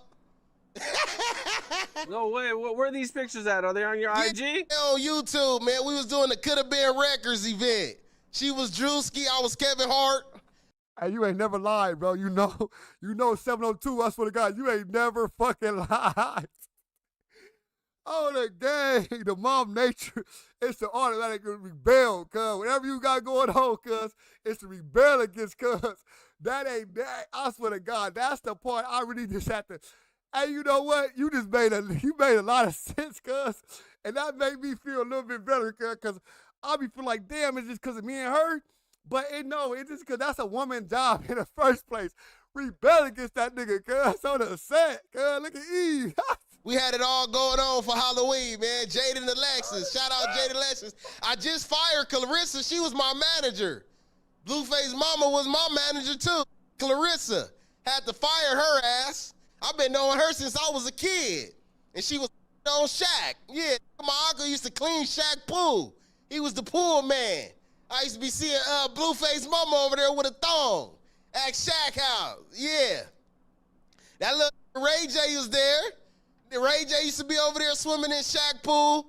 My dad would come over there cleaning my uncle and my dad. My dad owned the business, but my uncle would clean the pools. That is how it goes, bro. They be tripping, bro. Like, I got other baby mamas, and we have the most respectable, greatest relationships. It's a shame, right? I swear to God, it's like she respect. I'm talking they boyfriends, they people they with, they chop it up with me. We chop it up about content. We chop it up about different things in life. And it's all one great thing. Soon as she get on the phone with me, bro, my life is miserable, cuz. You miserable as fuck. You a miserable person. I'm like, God damn, cuz. Me sitting on YouTube all day, not going out, sitting at home with my daughter. That's miserable? Or just what? Cause I on my daughter's ass? That's miserable? No, I think miserable is nigga that the war is up. Miserable, I'm thinking nigga miserable is somebody doing bullshit. You know what I'm saying? Now, it might be miserable because if I might be a miserable motherfucker. Because all I do is sit in the house and be a fucking mom, dad, clean a house cleaner. I might be miserable. Fuck it. Fuck it.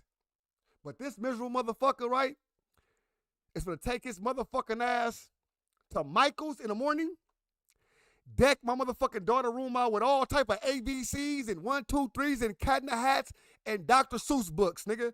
So guess what, bitch? I'ma stay miserable. Let me stop, y'all. Hey, y'all know what I'm talking about. Grandson. Grandson.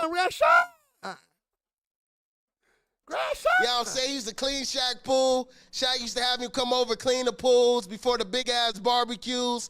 Let us come over to the barbecues. Blueface mama used to be there. They used to always tell me to do the dance. I used to do the dance. the little Bow Wow Harlem Shake shit. You know what I'm saying? So I've been around there. Ray J used to be there. Brandy.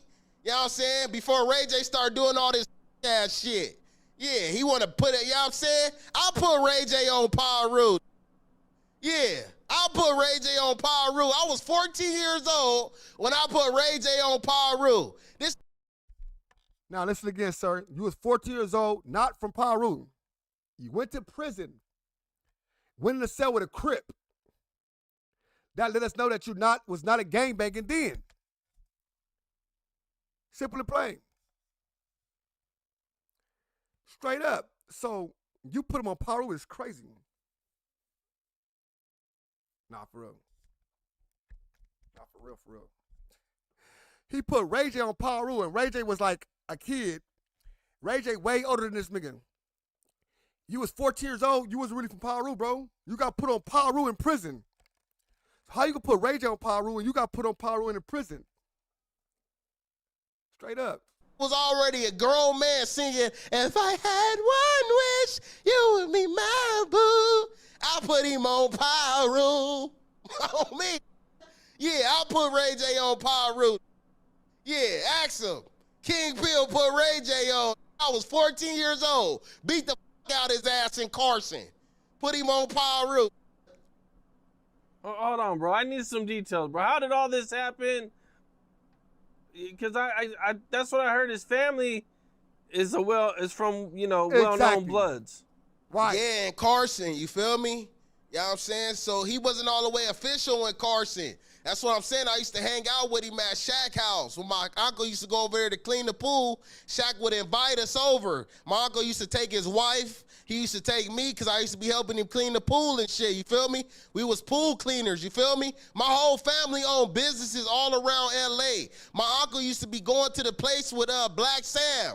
My uncle like a Black Sam in L.A. He owned businesses all. My uncle, we going to the business like with Black Sam. My uncle like a Black Sam in L.A. He's definitely trash, bro. This is definitely a wannabe. I fuck with it though. In Crenshaw. Him and my dad don't get along. That's the reason I'm like the black sheep, because my uncle took over the whole family fortune. Like, he the boss of the whole family. He got all these businesses on Crenshaw all throughout L.A., like boarding home cares. Like 52 rooms, 36 bathrooms for people that's getting out of prison with mental 52 rooms, 36 bathrooms. Where the fuck is his shit at? His shit booming. 52 rooms in one house is crazy work. That is crazy. 52 rooms is fucking nuts, brother. That's a big ass house. 36 bathrooms. 52 rooms. Shit. I don't think Michael Jackson had that many rooms. I don't think Michael Jackson had that many rooms, brother.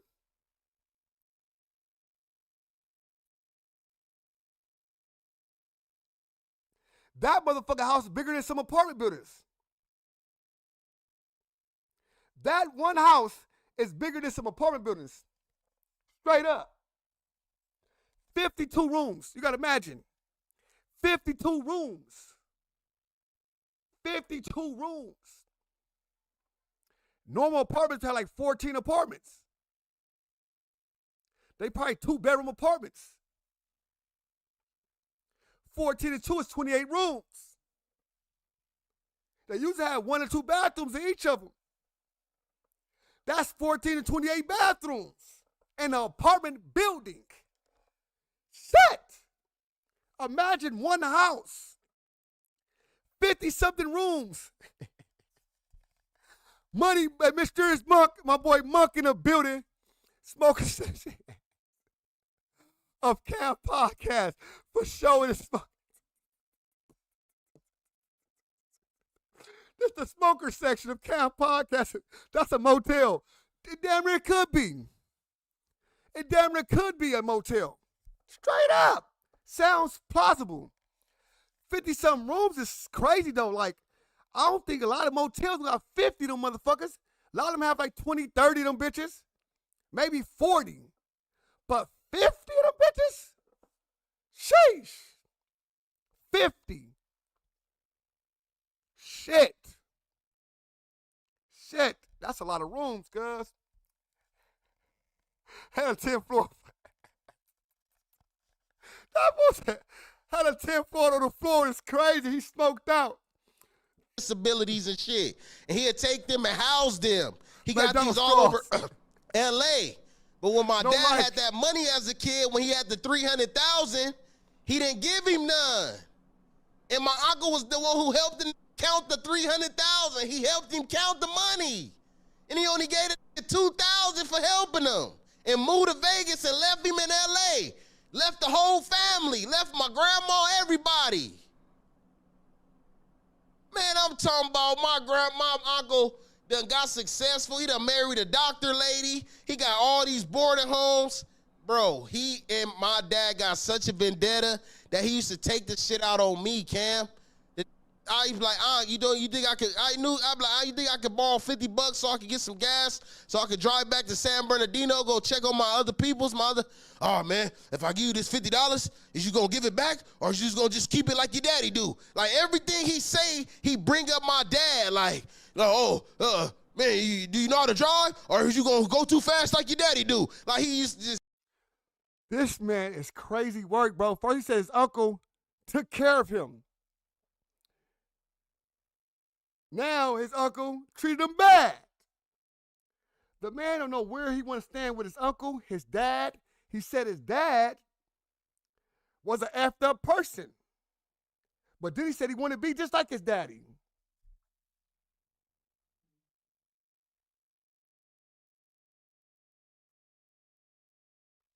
Straight up.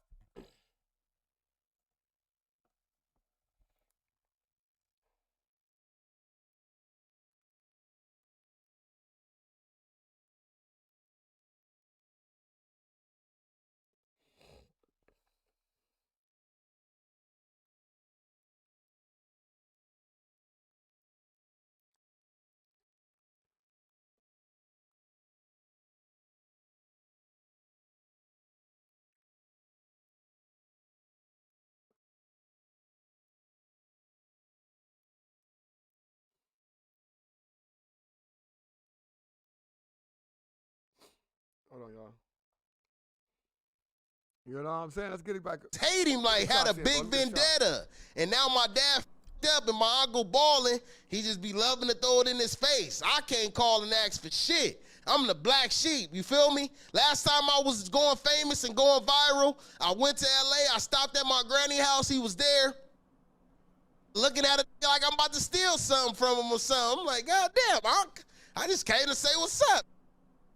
Yeah, man, but shit, that's just how it go, man. Our family f***ed up. I wanted to get your opinion about something. Since our last interview, there's been this burglary ring that was caught. They were called the Rich Rollin' Burglary Gang. And they were so advanced that they would jam your alarm, they would jam the Wi-Fi, and they put cameras in the neighborhood or across the street from your house so they could watch you and know when you're coming and going.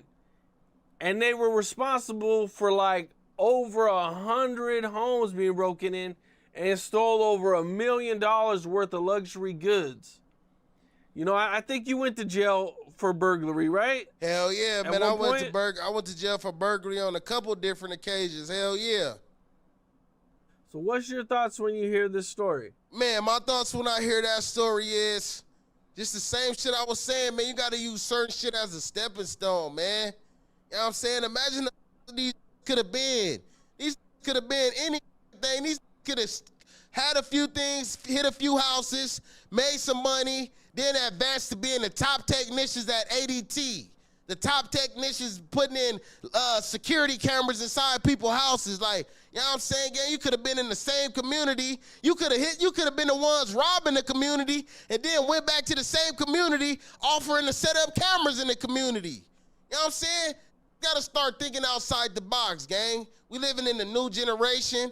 We got AI technology. Ain't shit getting past AI technology. Look at all these getting kicked out their houses using CPNs. You think y'all gonna be bigger than AI technology, gang? All you gonna do is put yourself in a bigger hole when the feds get ready to take your ass down. You know what I'm saying? Be into this lifestyle getting way too greedy, man. If you ain't never had shit and you go do some shit and it give you some bands, take another step to try to move around, I'm saying? I don't know. Start being too greedy, start getting too thirsty, and it's always the same outcome. That's the reason why white guys always be successful with what the they doing, especially when it come to white-collar crimes and shit like that. A lot of times they don't be trying to be over greedy when they doing shit. They hit a little lick and move around, boss up and doing some other shit. That's what it come back to, opening up businesses in your community. How you outside robbing all these rich people down there make $1 million? How could you even say you had millions? How could you even be close to having millions and you don't do nothing in the community? You don't go get that little ass store for 5 bands and put a gang of weed in that? You don't put a gang of tobacco in there for a smoke shop? Come on, gang. Boss the up. Boss the up. You got crossing the border and bossing the up before you boss the up. I know Hispanic people that used to push the carts. They used to be like, tamales, tamales. Now they got a whole Mexican restaurant. Boss the up. Boss up. It's 2026 and they ain't having shit. Boss up. What's wrong with you? They were also targeting players from the Dodgers and Rams and sports teams. Yeah. They ass up, hitting they rich ass. I would have hit their ass too. I would have been right there robbing their rich ass. Yeah. Oh, you from the LA Dodgers? I'm taking all your clothes. I'm taking everything. I want all the exclusive trophies and shit. Yeah, I would have been right there too. You know what I mean? And that goes to show you, even these rich ain't safe. Y'all think y'all safe? Y'all ain't safe? Watching your house, getting inside your house. Money don't mean shit if you ain't got the proper setup. They turning off your Wi-Fi. They doing all kind of shit. Your whole shit up. Yeah, ain't nobody safe in LA. You'll get your ass whacked. Get your ass whacked, get your house robbed. Yeah, I done hit a gang of houses. I done robbed about 20 houses in one day. I should probably be in the Guinness Book of World Records. Yeah. You think about them? What do you think about them getting over $1 million in luxury goods? That's crazy. Man, that's a lot of money. Yeah, that's crazy, man. They should have really bossed up their mother life, man. You know what I'm saying? A lot of times when you starting to hit these house licks, when I was in the house licks, I didn't have shit. And you know, I was thinking about that shit the other day. White people taught us how to rob houses, man. I'm just keeping it real. White people taught us how to rob a house, man. I grew up watching Home Alone. That's the first movie I ever seen where a was robbing the house. Before I thought of that, I never thought about robbing a house in my life until I seen these two robbing the houses on the block. It's the same kind of shit you talking about. In the Home Alone, he had the whole block sold up. He knew what time the lights was coming on. He knew who had automatic light systems. He knew everything that was going on, bro. So you can't blame these for seeing the shit that they seeing on TV. Yeah, you know it's wrong. So wait a minute. Are you telling me you're blaming Home Alone for LA dudes robbing houses, bro? Kevin! Kevin! Yeah, I'm blaming Home Alone. It's Home Alone. That's the first house that was hitting houses. Remember how many houses they was hitting? Remember he was leaving the faucets running. Talk about we the wet house bandit. They was hitting the gang of houses. That's the first movie I ever seen where it was robbing houses. I never seen a movie with black people robbing houses in my life. Can you name, besides Martin Lawrence, he had Blue Streak, but he was hitting the diamond store. I never seen a movie with black people robbing houses. Then you got the cartoon The Grinch, where he going around stealing all the Christmas shit. Oh, no, matter of fact, on Friday After Next, he had the Christmas Santa stealing shit. But all that shit come off the TV, gang. You know what I'm saying? African people didn't even used to live like that. African people used to walk around butt naked. Nobody used to steal. Nobody used to kill. Nobody used to rape. All this shit came from the white people. Not even trying to make up no shit. The white people came with all that raping. They came to Africa, seen bitches walking around butt naked, big ass titties, big ass booties. They was raping these bitches. They was going to all these different, all these army going into Afghanistan. They raping them Afghanistan ladies. All these army white boys be raping these girls when they go to these different places. Look how many of these girls in the army that was getting raped. You know what I'm saying? Coming up killed in the army. You know what I'm saying? These be rapers, murderers, killers. Nobody in Africa was doing that shit.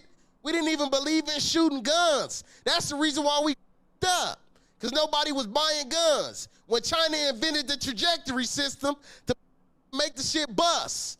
Yeah, Africans wasn't buying the shit. The only African leader who was buying the shit was the Ethiopians. And that's the reason why they kept their shit. That's the reason why they kept their kingdom. The other African people felt like they was going to keep living in peace. They've been living in peace all these years without buying guns, and all the white people was buying guns. The Spaniards and white people was buying guns, and that's where Africans up. You should have been war ready, you bitch.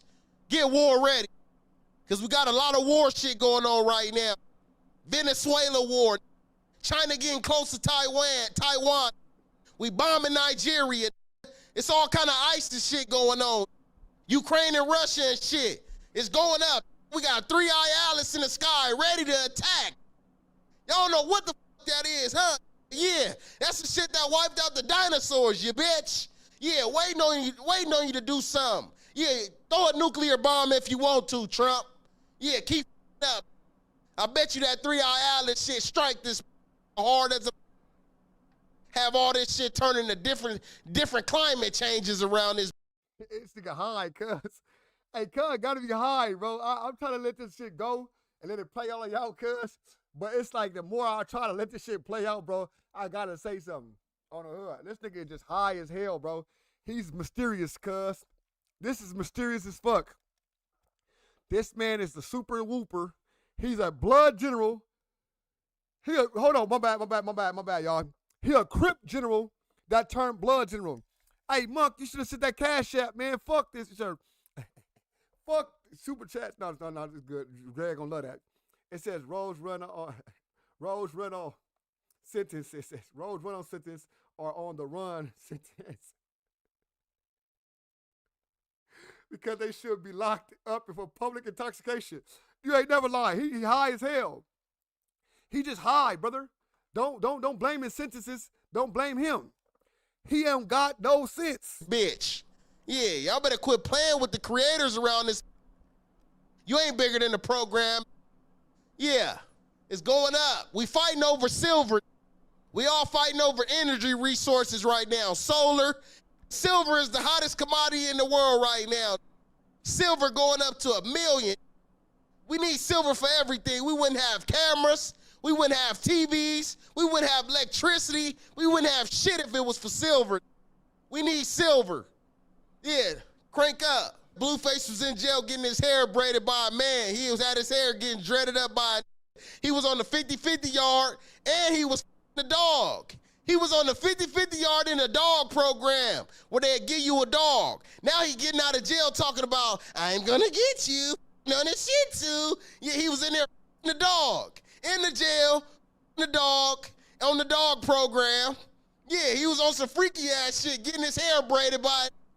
Yeah, I know Silver. that. They say that getting his hair braided by a named Sugar Bear. Yeah, ask about it. Yeah, he was getting his dreads braided by a named Sugar Bear. Tell him about it, Blue. Sentence without sense is fucking crazy. Face, you didn't catch no squabbles in Tank 10. Stop lying in. Let's talk about it. You ain't never been in Tank 10 because you ain't never been in LA County Jail. Let's talk about that. You ain't never been in Tank 10 because you ain't never been in LA County Jail. Yeah. King Pilotan, the middleman. We yank up. Oh, shit. What you think about Chris Sean getting confronted in Compton about her disrespect for the Crips? Yeah, she got her ass slapped. Yeah, the Crip slapped her ass, slapped her little bitch ass. And then she started squabbling. You know You know what I'm saying? She a known squabbler. She really like a mental patient. She's just a pretty bitch, but she really needs to be in the mental asylum. She needs some kind of Rimron, Seroquel, Thorazine. She like a pill patient, and I'm Dr. Pilotan. So if she need it, come and get it, baby. I can serve your ass. Like, yeah, she needs some kind of medication, y'all. She a little bit brazy, so all she do is fight. She got out there, she fought. PCP. Woo! King, PCP, King Pill? PC Pill. She added her business. She did what she had to do. She ended up winning. She got the best of it. She left with all her jewelry. Nothing happened. She good. You know what I'm saying? But she said to stop playing. You know, she been getting all this blood dick. So many bloods been her. They been running trains on her. She been getting her toes. She been sucking toes and sucking dick at the same time. She up. She's hooked on blood dick. And that's worse than being hooked on phonics. You hooked on the blood dick, you would never go back to loving a Crip again. Yeah, Blueface, don't try to cut your hair now. Don't try to cut your hair now. You know you was letting braid your shit when you was in that little freaky man. I'm gonna get you. Yeah, better start playing with the pill, man. I go crazy. So before we get out of here, I seen that Brazy has some stuff to say about you. Something about your homeboy. I didn't really get the full story. Can you kind of break that down? What all happened between you guys? So basically, this B Brazy, he's just a messy ass. I ain't.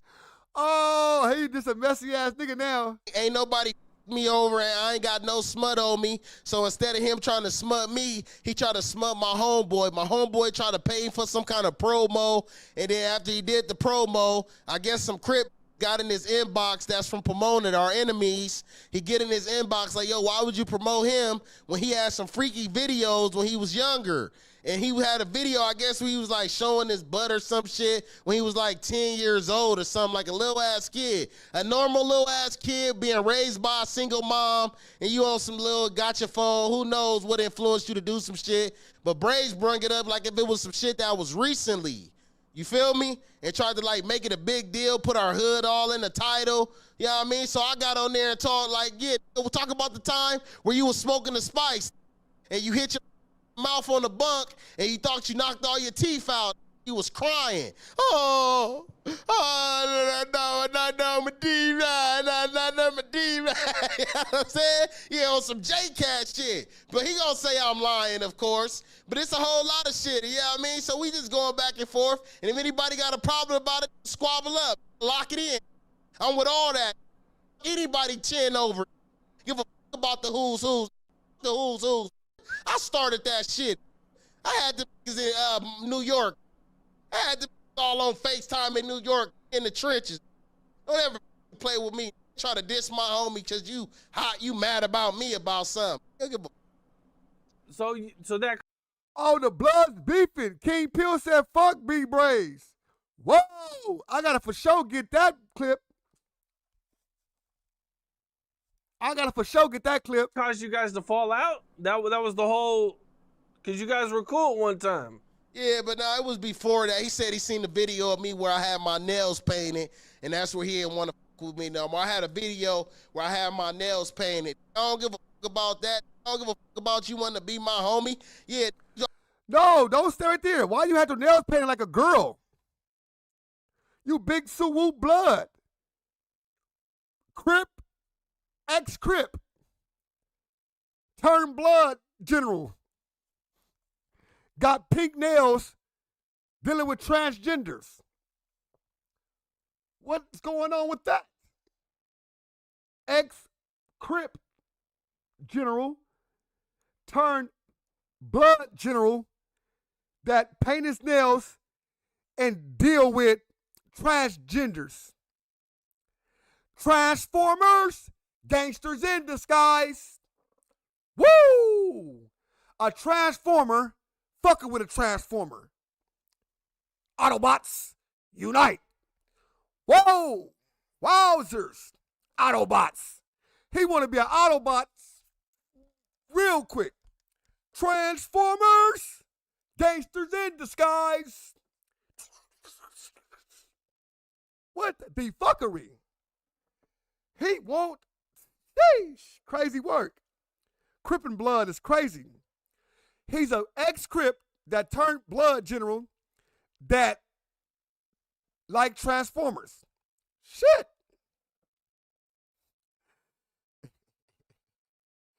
General Hospital, that's what it is. That's the only general he got is hospital. Always talking about how your homies hanging out with Chris Brown. Chris Brown that had his nails painted. If your homies hanging out with NBA Youngboy, he had his nails painted. Your homie, all these Ty Dolla Signs, RJ, all these other rappers did the same shit. I did it way before them. I did the shit 6 years ago. And you try to bring the shit up like it was some shit last week. You a weird ass. You in there miserable. You think everybody want to what you think you get a lot of views on YouTube because you popping? You get a lot of views on YouTube because everybody look at you and feel better about themselves at the end of the day. They might be over. Cold game, cuz. Whoa. Whoa. This got to be a clip, cuz. This have to be a clip. Whoa. He get out braced like that? Wowzers, nigga, you that people watch you because they would let them know that their life is cool. Cause you, damn. See you in the cell talking negative. Misery love company. I'm a star on the streets. I was putting in work on the streets. I done lost Instagram pages. I done burned bridges with certain individuals, but it ain't over. I'm still out here. Still getting it in, still moving forward, taking care of my kids. Got a big ass crib too, by myself. I'm glad everybody stopped with me. If you stopped with me in the past, thank you. So I can show the whole world I bossed up by myself. Nobody helped, no millionaire help, no help. I did everything by myself. Still here striving for greatness, bitch. Well, that's what it is. King Pill, I appreciate you. For sure, Cam. Lock it in. A wild-ass interview. Cam Capone, lock it in. You already know we locked in. I started with, hey, I'm going to end with the people I started with. Yeah, want to call my phone, riding my nuts, trying to ride my wave. I didn't even know who the they was. And he got a big-ass cold sore on his lip right here, cuz. That motherfucker is vicious. I want y'all to pay attention right here. Like, at first I thought it was tripping. That was crazy, cuz. It's like right in here, cuz. Watch this. Who I was trying to with in the beginning and keep winning. You see the little mark right there? That is cold gang, brother. Like, damn, what happened? What happened? What happened? Sheesh. Cam, for the last 40 minutes, had like 3 questions. Last 45 minutes of this, 45 minutes of this whole thing, Cam said like 4 things. There it is. That's what it is. That's what it is. The man has landed the plane. The man has landed his plane.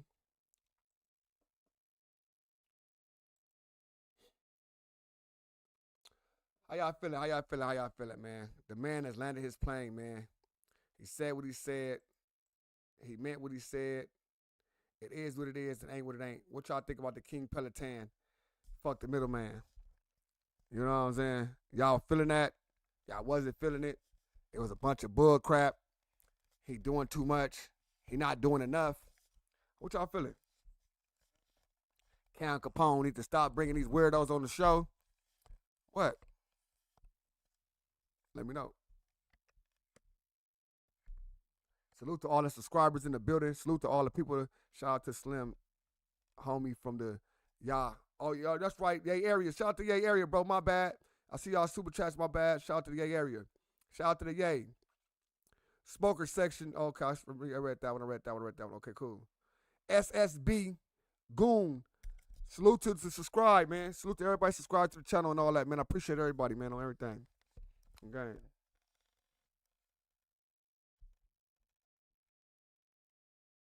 Cam need to start to bring way more of those people up. He got to bring certain people because, you know what I'm saying, that is, it was a lot, man. This shit was a lot. I ain't gonna lie to y'all. This was a lot, man. I can't believe I went through it. I can't believe I didn't do it without the alcohol. But I made it through, straight up. Without smoking, without alcohol, without it all. I hope y'all enjoy yourself. Hope y'all enjoy the stream or whatnot. What we got with it? Let me see. Kingpin, fuck the middleman. What we got with it? We got 16,000 straight with me. I'm cool with that. I'm cool with that, brother. I respect that. I'm good with that. I'm content. I'm content with that. All right, man. I see y'all tomorrow, man. I see everybody, man. We got it going on, man. Salute to everybody in the room. Salute to everybody that paid attention. Salute to everybody that, you know what I'm saying, that, you know, I wasn't paying attention half the time. I ain't gonna lie. But salute to everybody, man. King Pill, we did it up 16,000. That's all we needed. You know what I'm saying? Salute to everybody. Again, it's your boy ODM Slim. And like the other men, I'm out of here, man. Peace out. Appreciate the love. You already know, man. Salute to everybody, man. Keep doing y'all 1-2 step like Sierra, man. Popping in and popping out, man. Peace out, everybody. I'm going to Discord. All my Discord people, we popping in Discord. We doing it up in Discord, man. If y'all want to rock Discord, y'all type in with Discord, man. I'm in that motherfucker. Let's get it. All right, y'all.